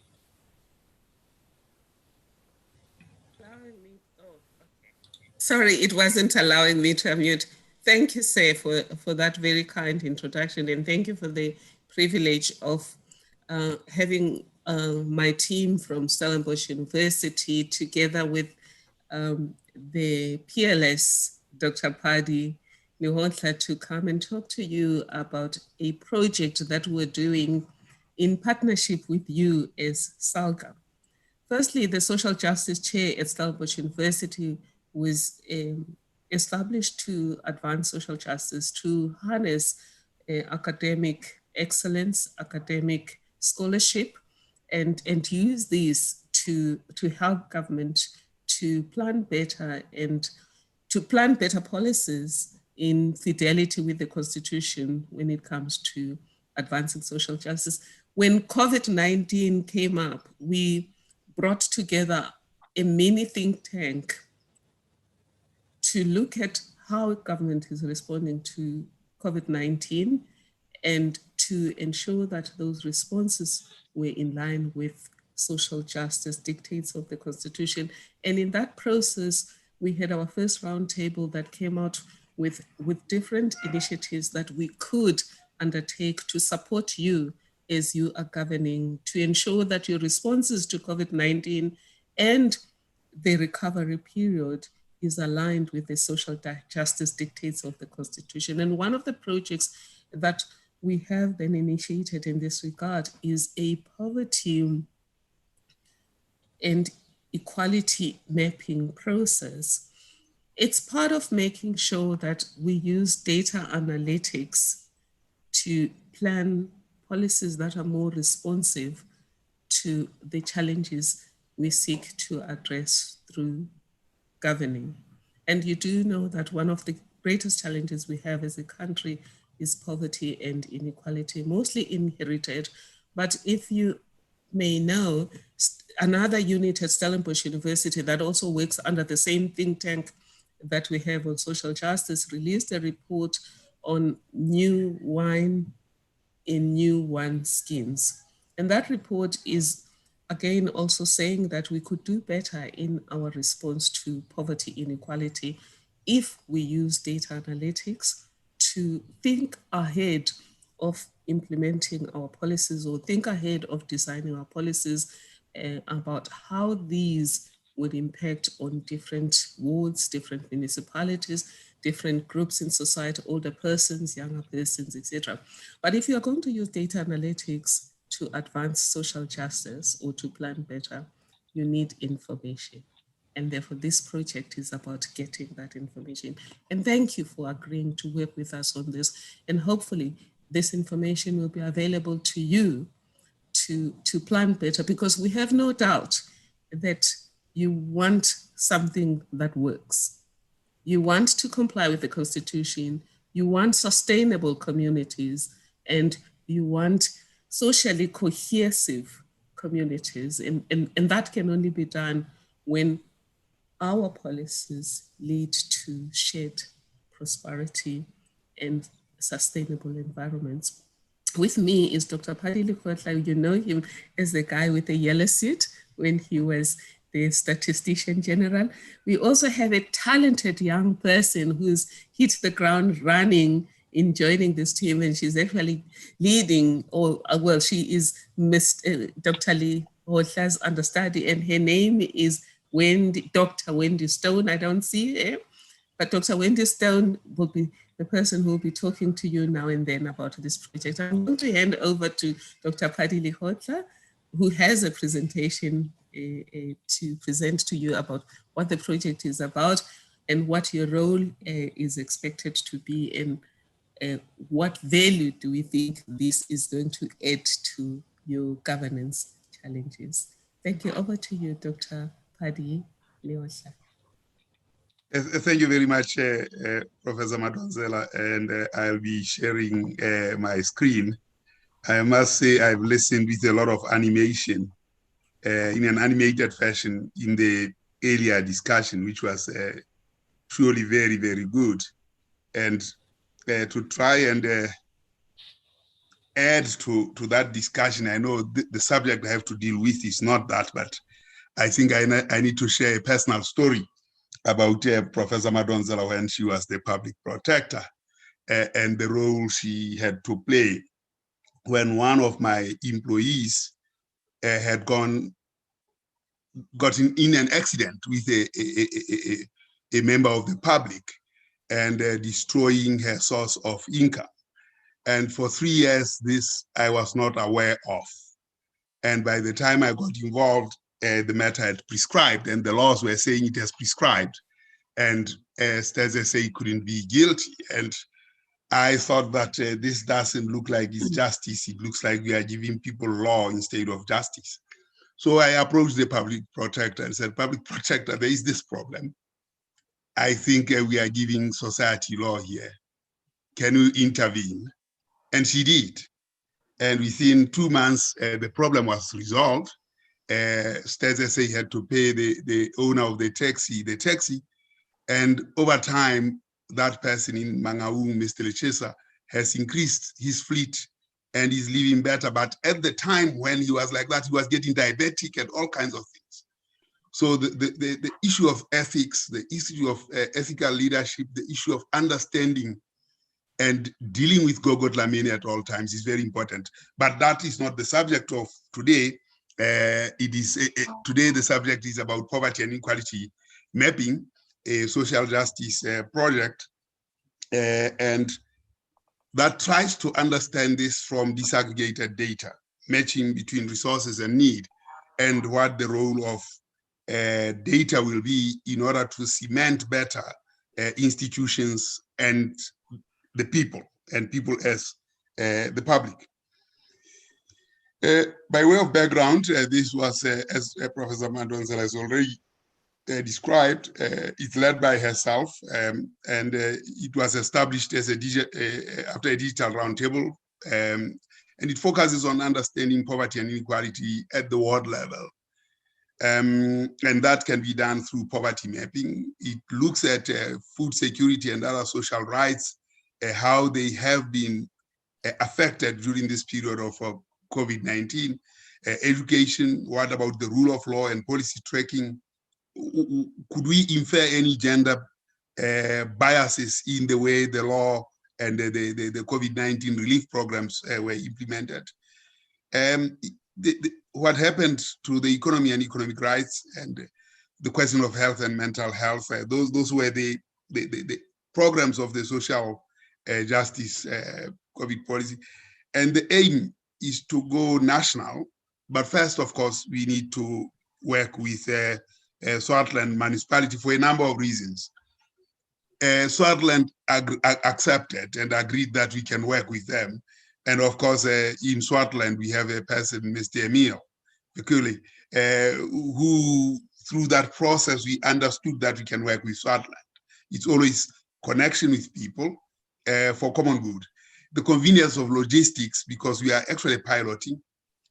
And Swartland has the proportions, the properties of things that we want to observe. Extreme wealth and extreme poverty coexist in that place. And the university and municipality warmed up to the relationship. That's why Swartland has been used as the pilot. And of course, here is the pledge of the to join the fight against COVID. This was the pledge by social justice chair. And they said, we as social justice practitioners and activists from civil society and the academic community, gathered under the auspices of the Law Trust Chair in social justice, I'm not going to read everything, came together to discuss. And we came with a resolution that COVID-19 will leave very deep scars. And we acknowledge the deep gratitude and applaud the government for doing what it has done. However, in doing so, we are also aware that certain things are bound to go wrong, and we need to ensure that there is compensatory knowledge base from the experience of COVID-19. Now, if we think about what happened here, we see that in Cape Town, in Western Cape, rather minibus taxis during lockdown, they were empty. Obviously, people will go hungry. And the regulations around the minibuses, they will be allowed to transport essential services. Operators are directed to adhere to social distancing, metering taxis and e-hailing, and you can see that they are empty. Now, what are the unintended consequences based on some policy actions, and how are these mitigated? These are issues that we have to think about. For instance, what about food aid parcels? What are some emerging issues as food parcels were delivered, and what could be done better? Are they sustained, and what are the issues? Did the people who deserve get them? And did the people who deserve ask for them and actually got them? Was the demand met by supply, or what happened through this process? This is what we want to find out in the work that we do. Now, and this is we are picking up this in terms of Swartland. And what we want to do is to look through legislation, how to consolidate, how does disaggregated data will help us in understanding equality, and how does the response index, which we will generate, play itself out in terms of national and international experiences. So what then do we plan to do? In terms of the plan, this would be a telephonic interview. That's when we are still at lockdown 3 when this plan was. We think now that we are on lockdown 1, we will have to go face to face. So, but we still have to see how best this can be done, because telephonic interviews are much cheaper. And there will be, this telephonic interviews will be for the community, the households. There will be interviews that are institutional, that is understanding from the municipality what kind of resources were available. And then there will be focus groups, which is gathering information about people's experiences, but in an interactive way in a social focus group environment. What are the intersectional issues? Basically, it's all the complexities of ethics, gender-based violence, trauma responses, inequality pre-lockdown, and inequality during lockdown, and inequality post-lockdown. How did this play out over a period of time? And the most important thing is that this is done at the world level. Most studies have been done at a national level, like the CRAM, which is a national study which gives very clear pointers to what the effects of COVID-19 have been. But these are things that have to be done at the world level, therefore informing local government. This is what is unique about this particular study. So what is the progress thus far? The study has been planned, and the survey instruments have been finalized. Some of them still have to pass scrutiny from the ethics group at the University of Stellenbosch. That's a very important step to be taken.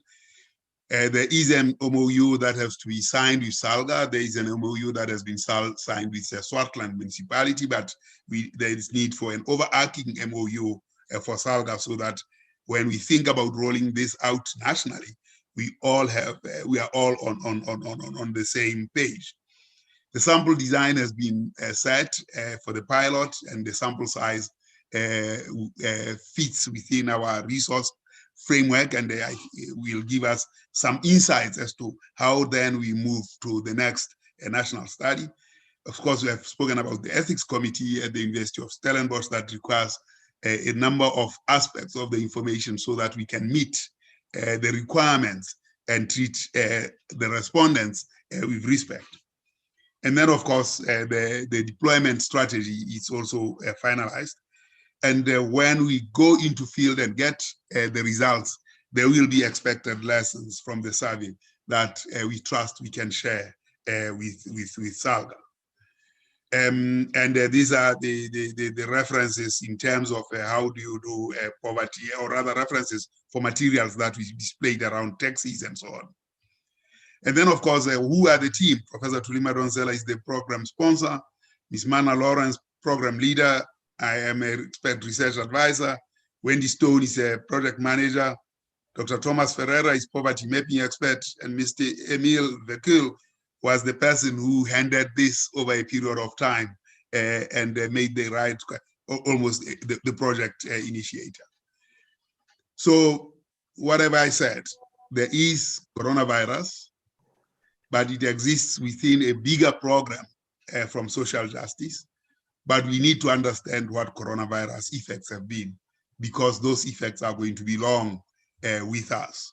And in as far as inequality and poverty and inequality. And Swartland has been selected to be our site for the pilot. I thank you very much.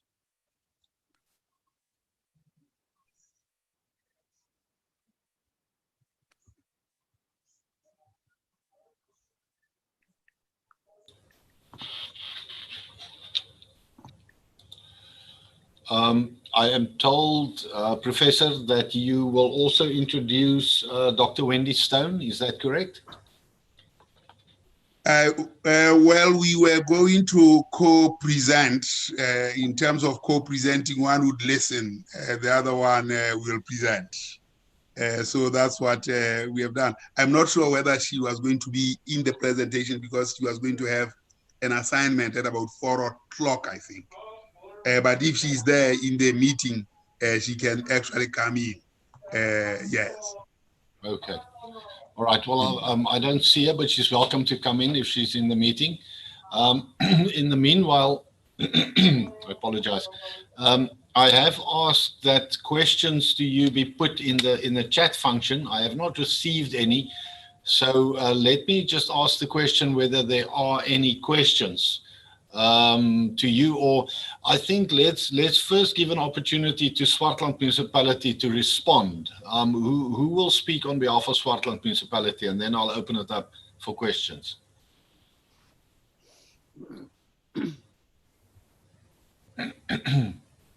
Yeah, Chairperson, I think Joffrey, the MM, did indicate that he will, so we want to unmute him. So Sidwell, if you can unmute him, and he'll have the relevant official that is working on this project that will then give some comments.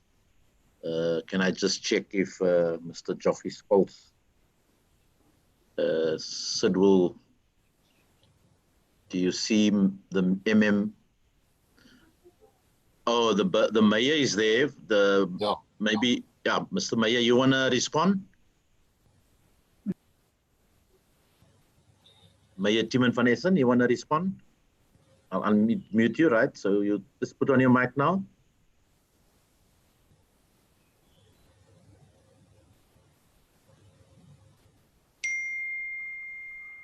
Sorry, we just want to check if the mayor from Swartland can be unmuted.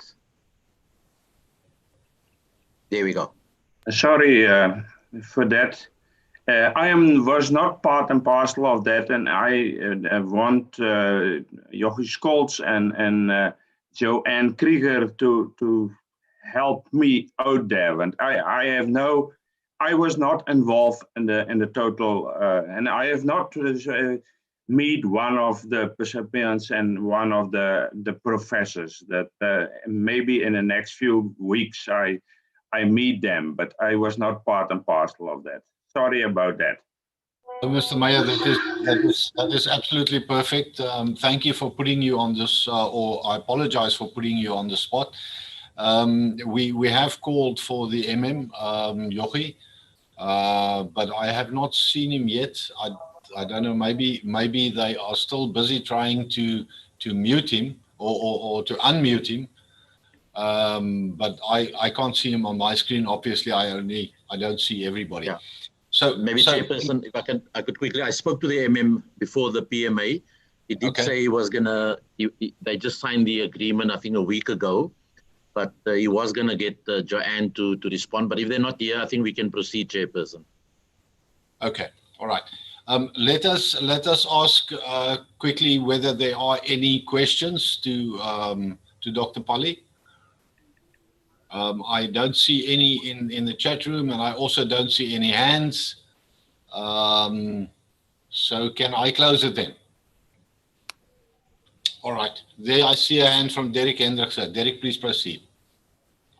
Please make it short. Derek, don't make a speech. No speeches, Chair.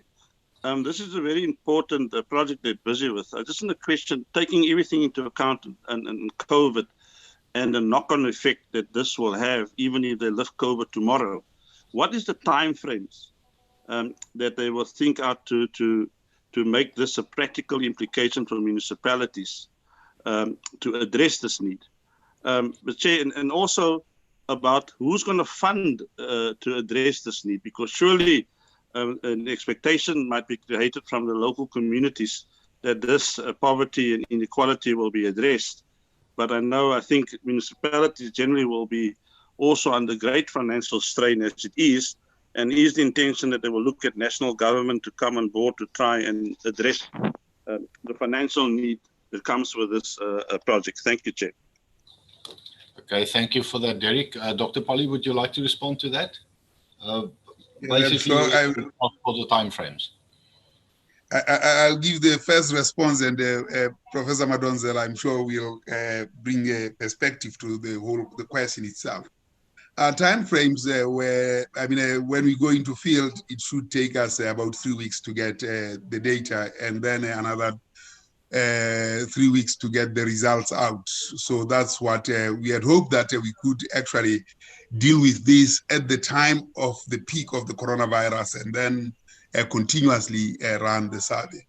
But this is where we are now. It will be mostly retrospective, what has happened before, and then that's what we will do. So in terms of time frame from start of the survey to results, we should take about 2 months to give the results for Swartland.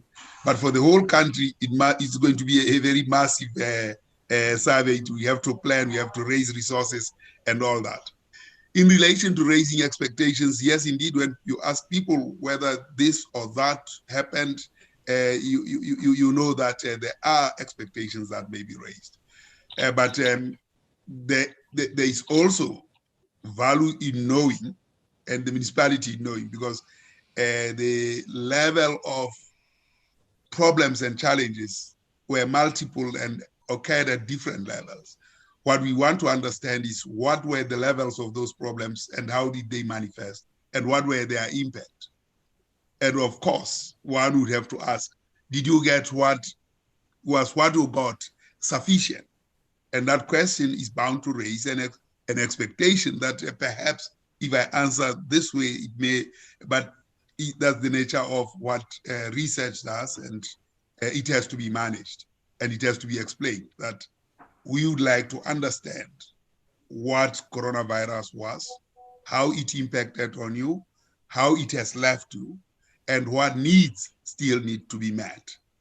And all those have to be brought into the same policy pot. And that policy pot is the delivery of services to communities.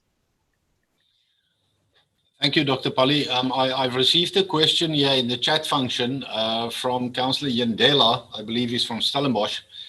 He asks the following question: can I ask if there was any criteria or reason for using a particular municipality for this type of a project? In other words, you did say in the beginning how you came to use Swartland, but please just repeat that for us. Thanks. Okay, yes. I think we would have liked to select any municipality at random. In fact, we would have liked to go to several municipalities. But there's always the need to pilot and understand things from a point of a focused study on a smaller area. And there were many advantages, or rather many things that attracted us to Swartland. One of the key people in at the university lives in Swartland. And when we are starting to formulate our thoughts, that's how we settled at Swartland. And that was our choice. And then Swartland warmed up to us. We also wanted to go to Kayamnandi, but we couldn't. And of course, there are also resource portfolios that one has to look at. But this is a pilot. And it means once we have understood the nature of the problem and the nature of the beast, we'll roll out. It's almost like a clinical trial.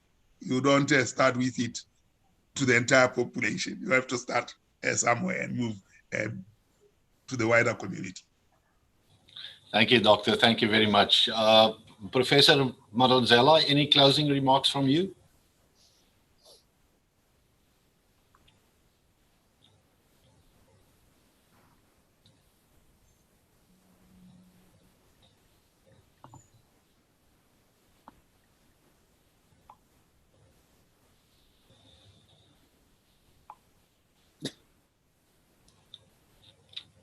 Professor Madonsela, anytime you're ready for us.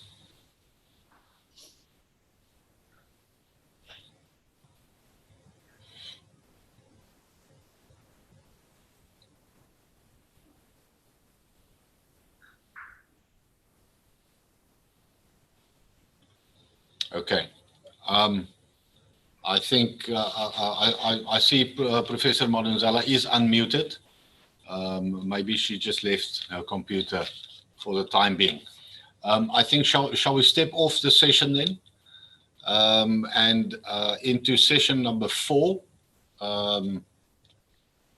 And I'm going to hand over to Khalil Mulaji immediately in order to proceed with the highlights of 2019-2020, the performance, and the 2020-21 annual performance plan and the budget. Khalil, please carry on. Thank you, Chairperson. And good afternoon, all the councillors, executive mayors, and colleagues from municipalities and stakeholders. I was on the phone with Joffrey Scholz, the MM of Swartland. He could hear us. We unfortunately could not see him on the list, but we then agreed that let's proceed with the meeting. So he did say he was listening to us, but unfortunately couldn't join. I'm going to appeal that our councillors to stay with us for the last bit. This is the main reason why we do meet, is to share our annual report. We have sent out the annual report. I see there's a chairperson is raising his hand, so should I just stop quickly?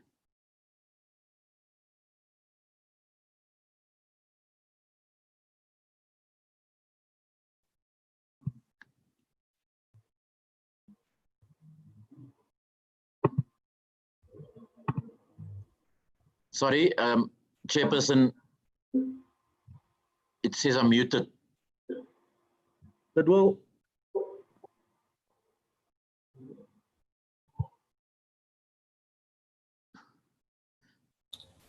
sorry, Khalil. Thank you.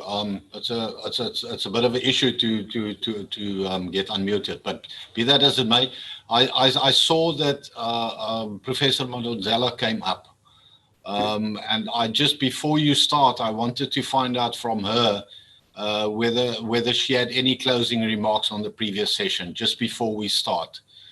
I think you can leave your presentation on, but could we please just unmute Professor Madonsela so that I can ask her or just hear whether she has some closing remarks, please.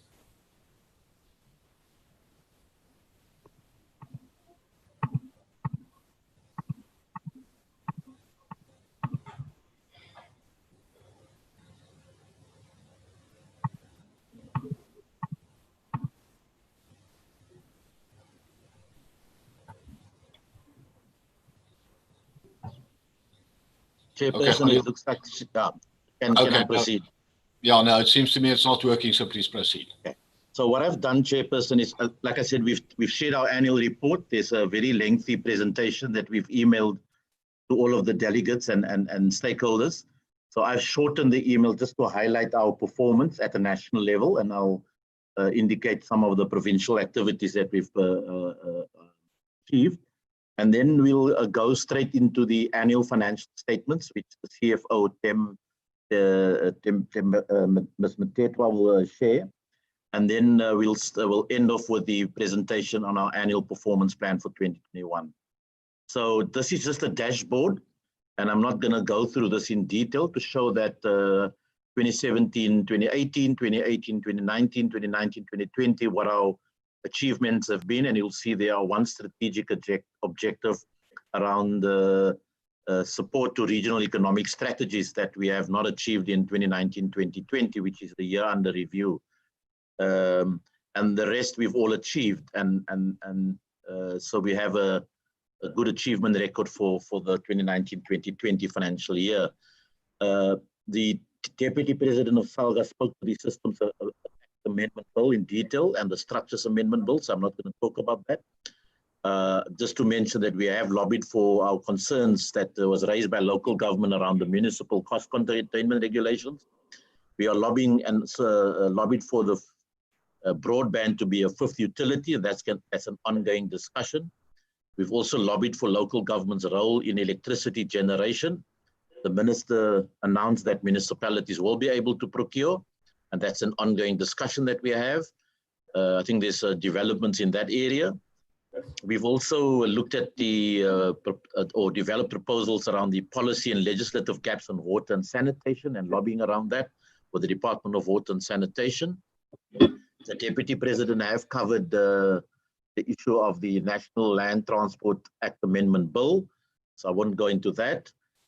We've lobbied for funding on waste management, and we've seen that amounts were made available through MIG for vehicles and equipment in the last round of MIG allocations.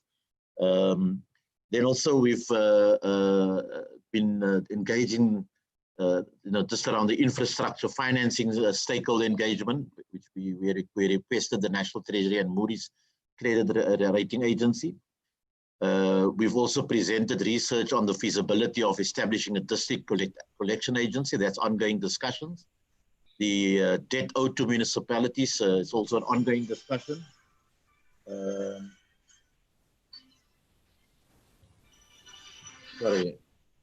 Sorry, my apologies for that. SALGA was also briefed on the intention of National Treasury to withhold the third installment of the 2019-2020 equitable share, and we then engaged National Treasury around that. We've also presented the tariff modeling tool to National Treasury, which provided an input into newly developed municipal tariff setting methodology.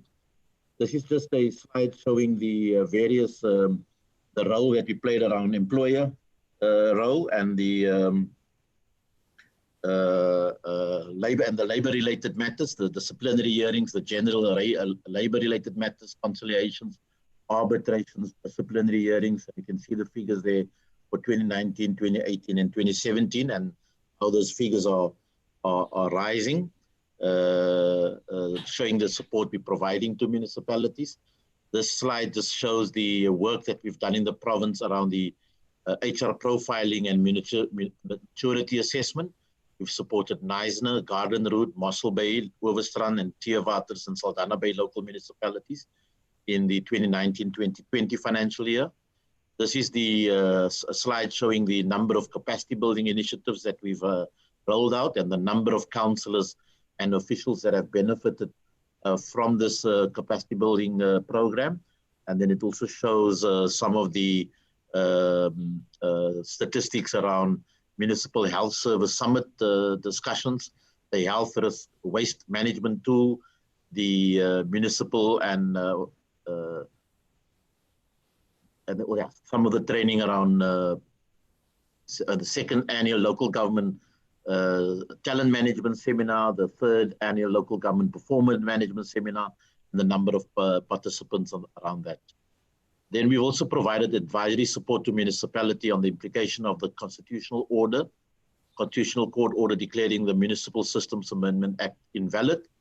We've trained 40 municipalities on all 9 provinces on the small scales embedded generation. We've developed an energy master plan for the Nelson Mandela Bay and Gardenroute district municipalities. We've implemented the cost of supply studies project in municipalities. And then we've collaborated with GIZ on the climate finance support and supported a number of municipalities in the province.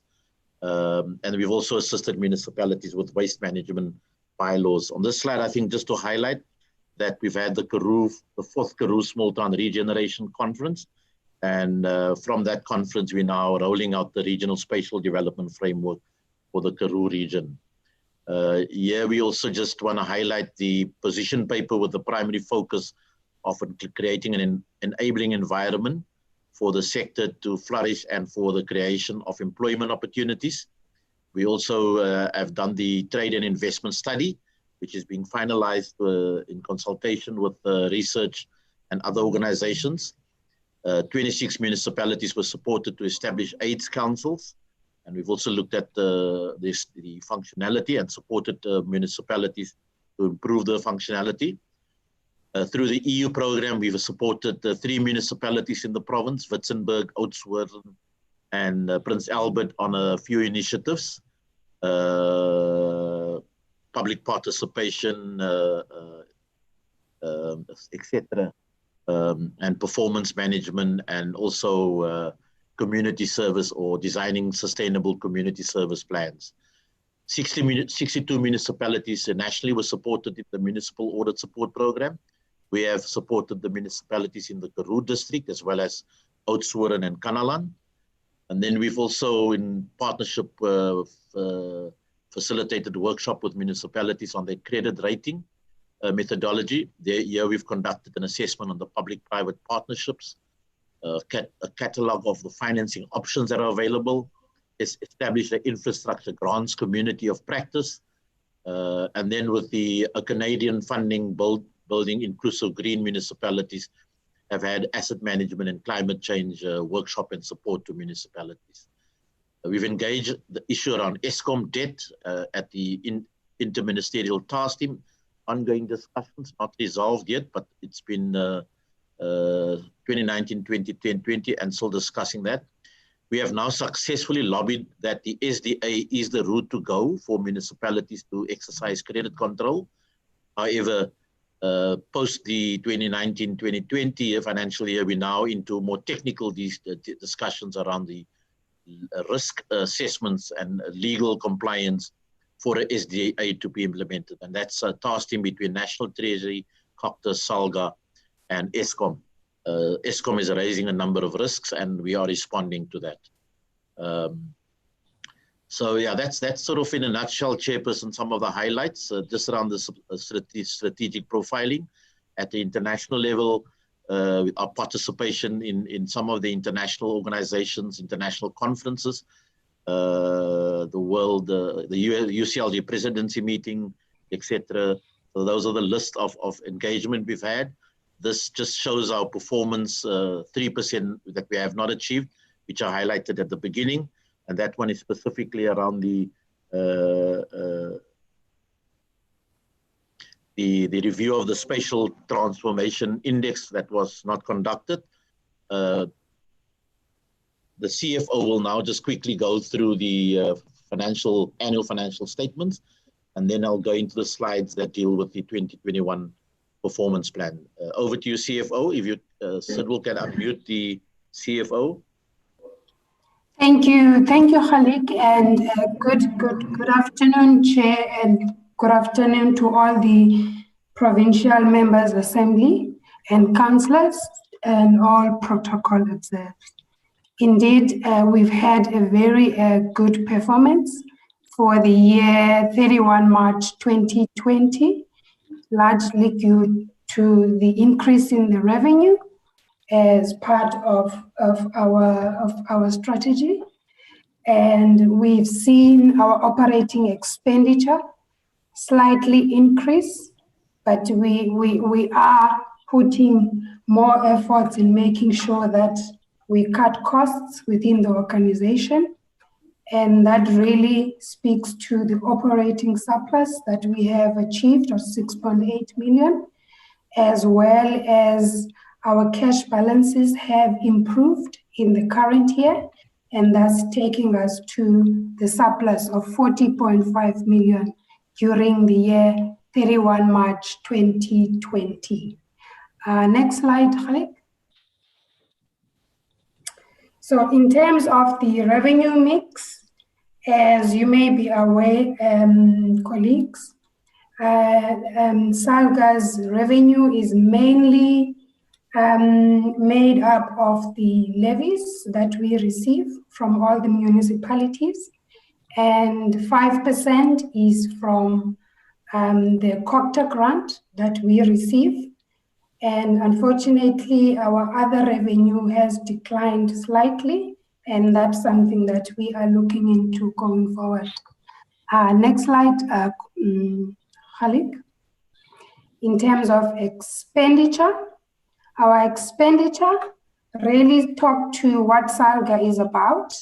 That is of program costs. Those are the costs that are merely aimed at assisting municipalities, and those costs are sitting at 54%. And then overheads and employee costs makes up the rest of the expenditures. The next slide. In terms of the balance sheet, we have a net assets of 215 million, which really is a growth of 23.1% from last year. This is really underpinned by the adequate financial performance for the year under review. The accumulated surplus is used for working capital and capital expenditure, such as future acquisitions. And so the organization is solvent with a solvency ratio of 1.8%. Next slide, Khalik. In terms of the membership levies, we have seen a slight decline in the payment of levies from overall 78% to 71% if we include opening balances from prior years. And for the current year levies as well, we have seen a decline from 86% in 2019 to 80% in 2020. The next slide, Khalik. So overall, we've had a good performance, and as such, we have achieved an unqualified audit opinion with no findings. And as Khalik has alluded to, we have achieved 97% of our performance targets. This really talks to the fact that we have strong leadership and good internal controls. I will then hand over back to Khalik and Khalil, who will tackle the rest of the presentation. Thank you, CFO and Chairperson. I'll go through our plan for 2021-22 and going forward. And just to highlight here, we've used the logic framework. We've looked at the reality of the different categories of municipalities. We've looked at the key interlinking challenges facing municipalities in the local government sector. And then we've also looked at the challenges arising from the COVID-19. So that's the context in what we've taken into account in looking at our strategy going forward. This is the three outcomes, which is externally focused, and then one which is internally focused. Just looking at the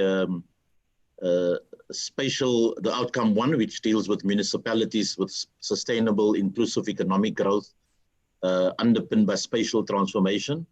So the first key outcome here on the first one deals with spatial planning, the reviving the engagement with traditional leaders, which is not really affecting the Western Cape, but it's something that we will roll out in the other provinces. Supporting municipalities that are not compliant with SPLUMA. Again, in the Western Cape, we work with DETP, or the Department of Environmental Affairs and Development Planning, and municipalities generally in the Western Cape are compliant, but where there is support required, we collaborate with the department to support the municipalities going forward. We want to talk tomorrow about conducting a land audit, and I know there's concerns around that, but that's something we'll discuss tomorrow. But we also want to track and monitor the spatial transformation in selected municipalities, and we will look at selecting a municipality in one of the municipalities in the Western Cape, and we want to look at certain criteria before we select the municipality. The second one on economic development, we want to look at expanding the regional economy of small town regeneration model to Bojanala. We're currently working in the Karoo region, which includes 40 municipalities across four provinces. We want to support municipalities with economic recovery plans. We're going to be supporting the creation of a decentralized economy of smaller job creation enterprises. Then we also on the roads and transport, we're going to support municipalities with the internodal development framework, focusing mainly on the role of roads and public transportation in local economic development. Around the rural development, we want to explore the development of a strategy or framework on rural development that optimizes the role of agriculture, infrastructure, land, and planning. On environmental management, we want to assess the capacity of municipalities, districts, and metros to deal with environmental health. And tomorrow we will have a presentation on environmental health. We also want to produce a benchmark report on municipal environmental compliance. On gender mainstreaming and vulnerable groups, we're going to produce a closeout report on gender parity in the 2016-2021 local government term. We're going to review the social package in response to COVID-19 and also produce a practical guide on shelters for homeless.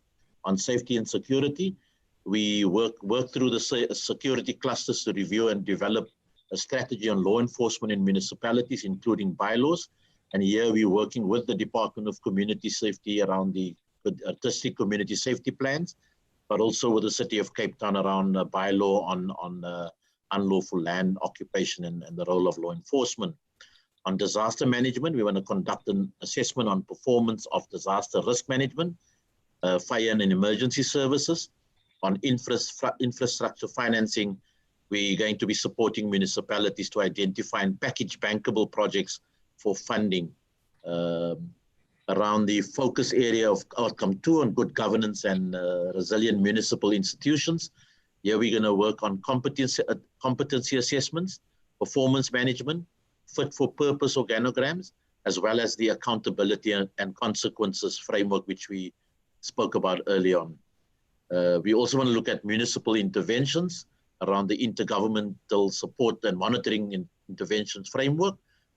We will strengthen the IGR participation in the province. We engage regularly with the Minister Bradell, as well as participate in district and provincial IGR forums.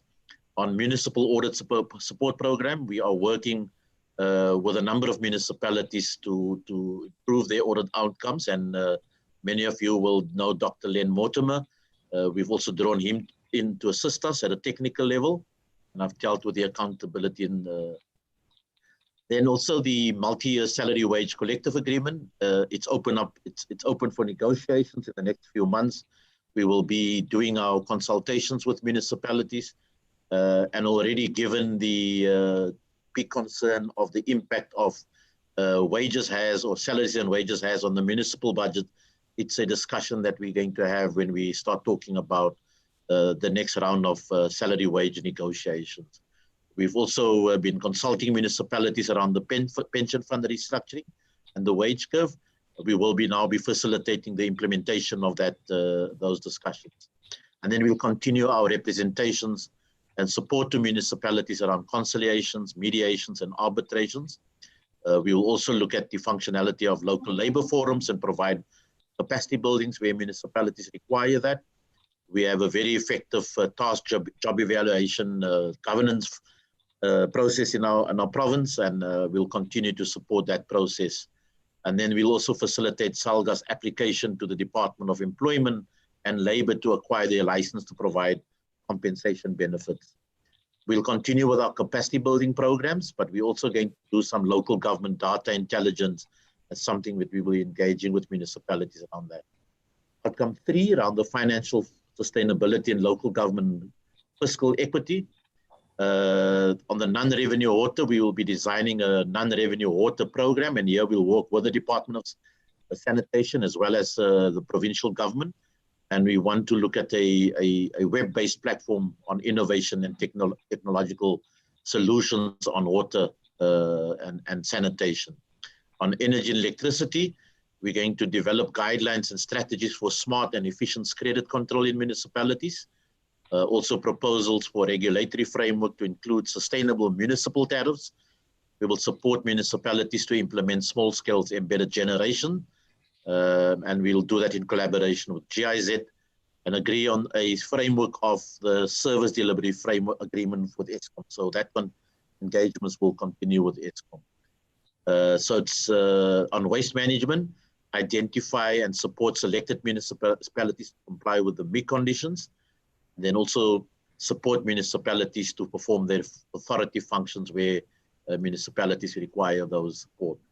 On the infrastructure grant reforms, we will develop proposals on the local government infrastructure grant reforms. We're already engaging on the technical IGR budget forum. Then we'll also continue the engagements on municipal debt. Western Cape is not as badly affected as other provinces with Eskom, as well as the payment by national and provincial departments, but it's something we will continue to engage and support. Around the fiscal allocation, we will develop SALGA's position on the division of revenue, which we do annually, determine the fiscal vertical gap of fiscal allocation to local government and cost in rands, because that's now sort of given the green light that we need to look at those, the vertical allocation, and then also to establish a team, local government, to discuss fiscal allocation to municipalities. And this team will be from National Treasury, COCTA, Municipal Demarcation Board, Local Government CETA, and the Finance and Fiscal Commission. Around trade and investment, we will develop guidelines with trade and investment tools for municipalities. Around infrastructure financing, we will design municipal project preparation toolkit, as well as explore business case on the municipal pension fund for investing in infrastructure projects. On fiscal allocation, we will develop SALGA's position on the division of revenue, which I mentioned earlier on, and then we'll also do revenue enhancement projects in with the municipalities. Just from an internal enablers, there's a list of bullet points that we'll do internally to improve our efficiency. And then, Chairperson, on the financing, I'll now hand over to Khalid Jacobs to take us through the how we'll finance the performance plan. Over to you, Khalid. Khalid, can I possibly just ask you, how much time do you need? 5 minutes. Okay, 5 minutes. Proceed. Okay, please proceed. Khalid Jacobs. Otherwise, CFO, you want to go through it? Basically, Chairperson, if they're unable to unmute, this is just the budget for implementing the annual performance plan, and you will see in terms of rands, the 2021, 22, 22, 2023, what is required, and what the surpluses we are looking at. We'll continue with the current membership levy formula, while the discussions internally is to look at financial sustainability of SALGA in the long term, and also reviewing the membership levy formula as we go forward. That's just the indicators around the parameters, budget parameters. The administrative costs that we're looking at, 5%, the employee costs 6%, operating expenditure at 753 million, total revenue 753 million, and then we'll annually have the early settlement discount, and that's one way of offering a more affordable membership levy, and that's a total of 8 million that is discounted. And then there's the government grant and the membership levy revenue that you can see from that slide. Chairperson, to end off, what we need from the PMA is just to adopt the annual report, approve the annual performance plan, agree with the nominations that we've received for Councillor Helen Kutsi and Pochenpoel, and then also move for the adoption of the minutes of the previous PMA held on 15 and 16 October. Over to you, Chairperson. Thank you, Khalil. It is late in the day to come with recommendations now to everybody, but I still see there is still 80 people on the platform. So I don't see any questions that came in the chat. So let me just get an indication. Is it necessary to open up for a round of questions? Can I see hands if they are? I'll give you a minute for that. It doesn't seem like there are any hands coming up for questions. So as far as the recommendations are concerned, once again, silence will mean consent. So I'm going to ask the question in the negative. Are there any objections to the recommendations that are before you? First of all, Derek, I see your hand. I'll give you an opportunity now to adopt the SALGA annual report for the year ended 31st of March 2020, to approve the 2020-21 annual performance plan, and then the two nominations that came in for the SALGA representatives to the legislature. Are you happy with them? And also to move and second, there I need a proposal and a seconder for the adoption of the PMA previous minutes. Derek, can we please unmute Derek so that he can speak? Thank you, Chair. It's just a technical thing on the recommendation point number 3 and 4. Shouldn't we write in the names when we change the recommendation to a resolution and just put their names as part of the recommendation, Chair. Thank you. Derek, thank you for that. Yes, we can do that. It just that's not a problem. We can do that. I don't see any further questions or hands. And I see from Anthony Moses a proposal, and I see from Francois Schippers a second for recommendation point number 5. I don't see any objection anymore, so I think, Khalil, you can take the recommendations as it's written down there, paragraphs 1, 2, 3, 4, and 5. Ladies and gentlemen, I think that brings us to the end of our day. I don't see any further hands. So without further ado, I'm going to close this session and I'm going to close the day. And I wish to say thank you to each and everyone. And guys, at 5:30, there's still 80 people on the platform. So, well, as a matter of fact, 76. But that just goes to show that we had really a good day today. We had some good speakers. We had some lively debate, good questions that came in. And I'm actually quite excited about the way that our first day went. So go home, have a glass of wine, smoke some cigarettes if you feel like it. Don't drink and drive. Rest out and be back early tomorrow morning. Thank you for today. Goodbye.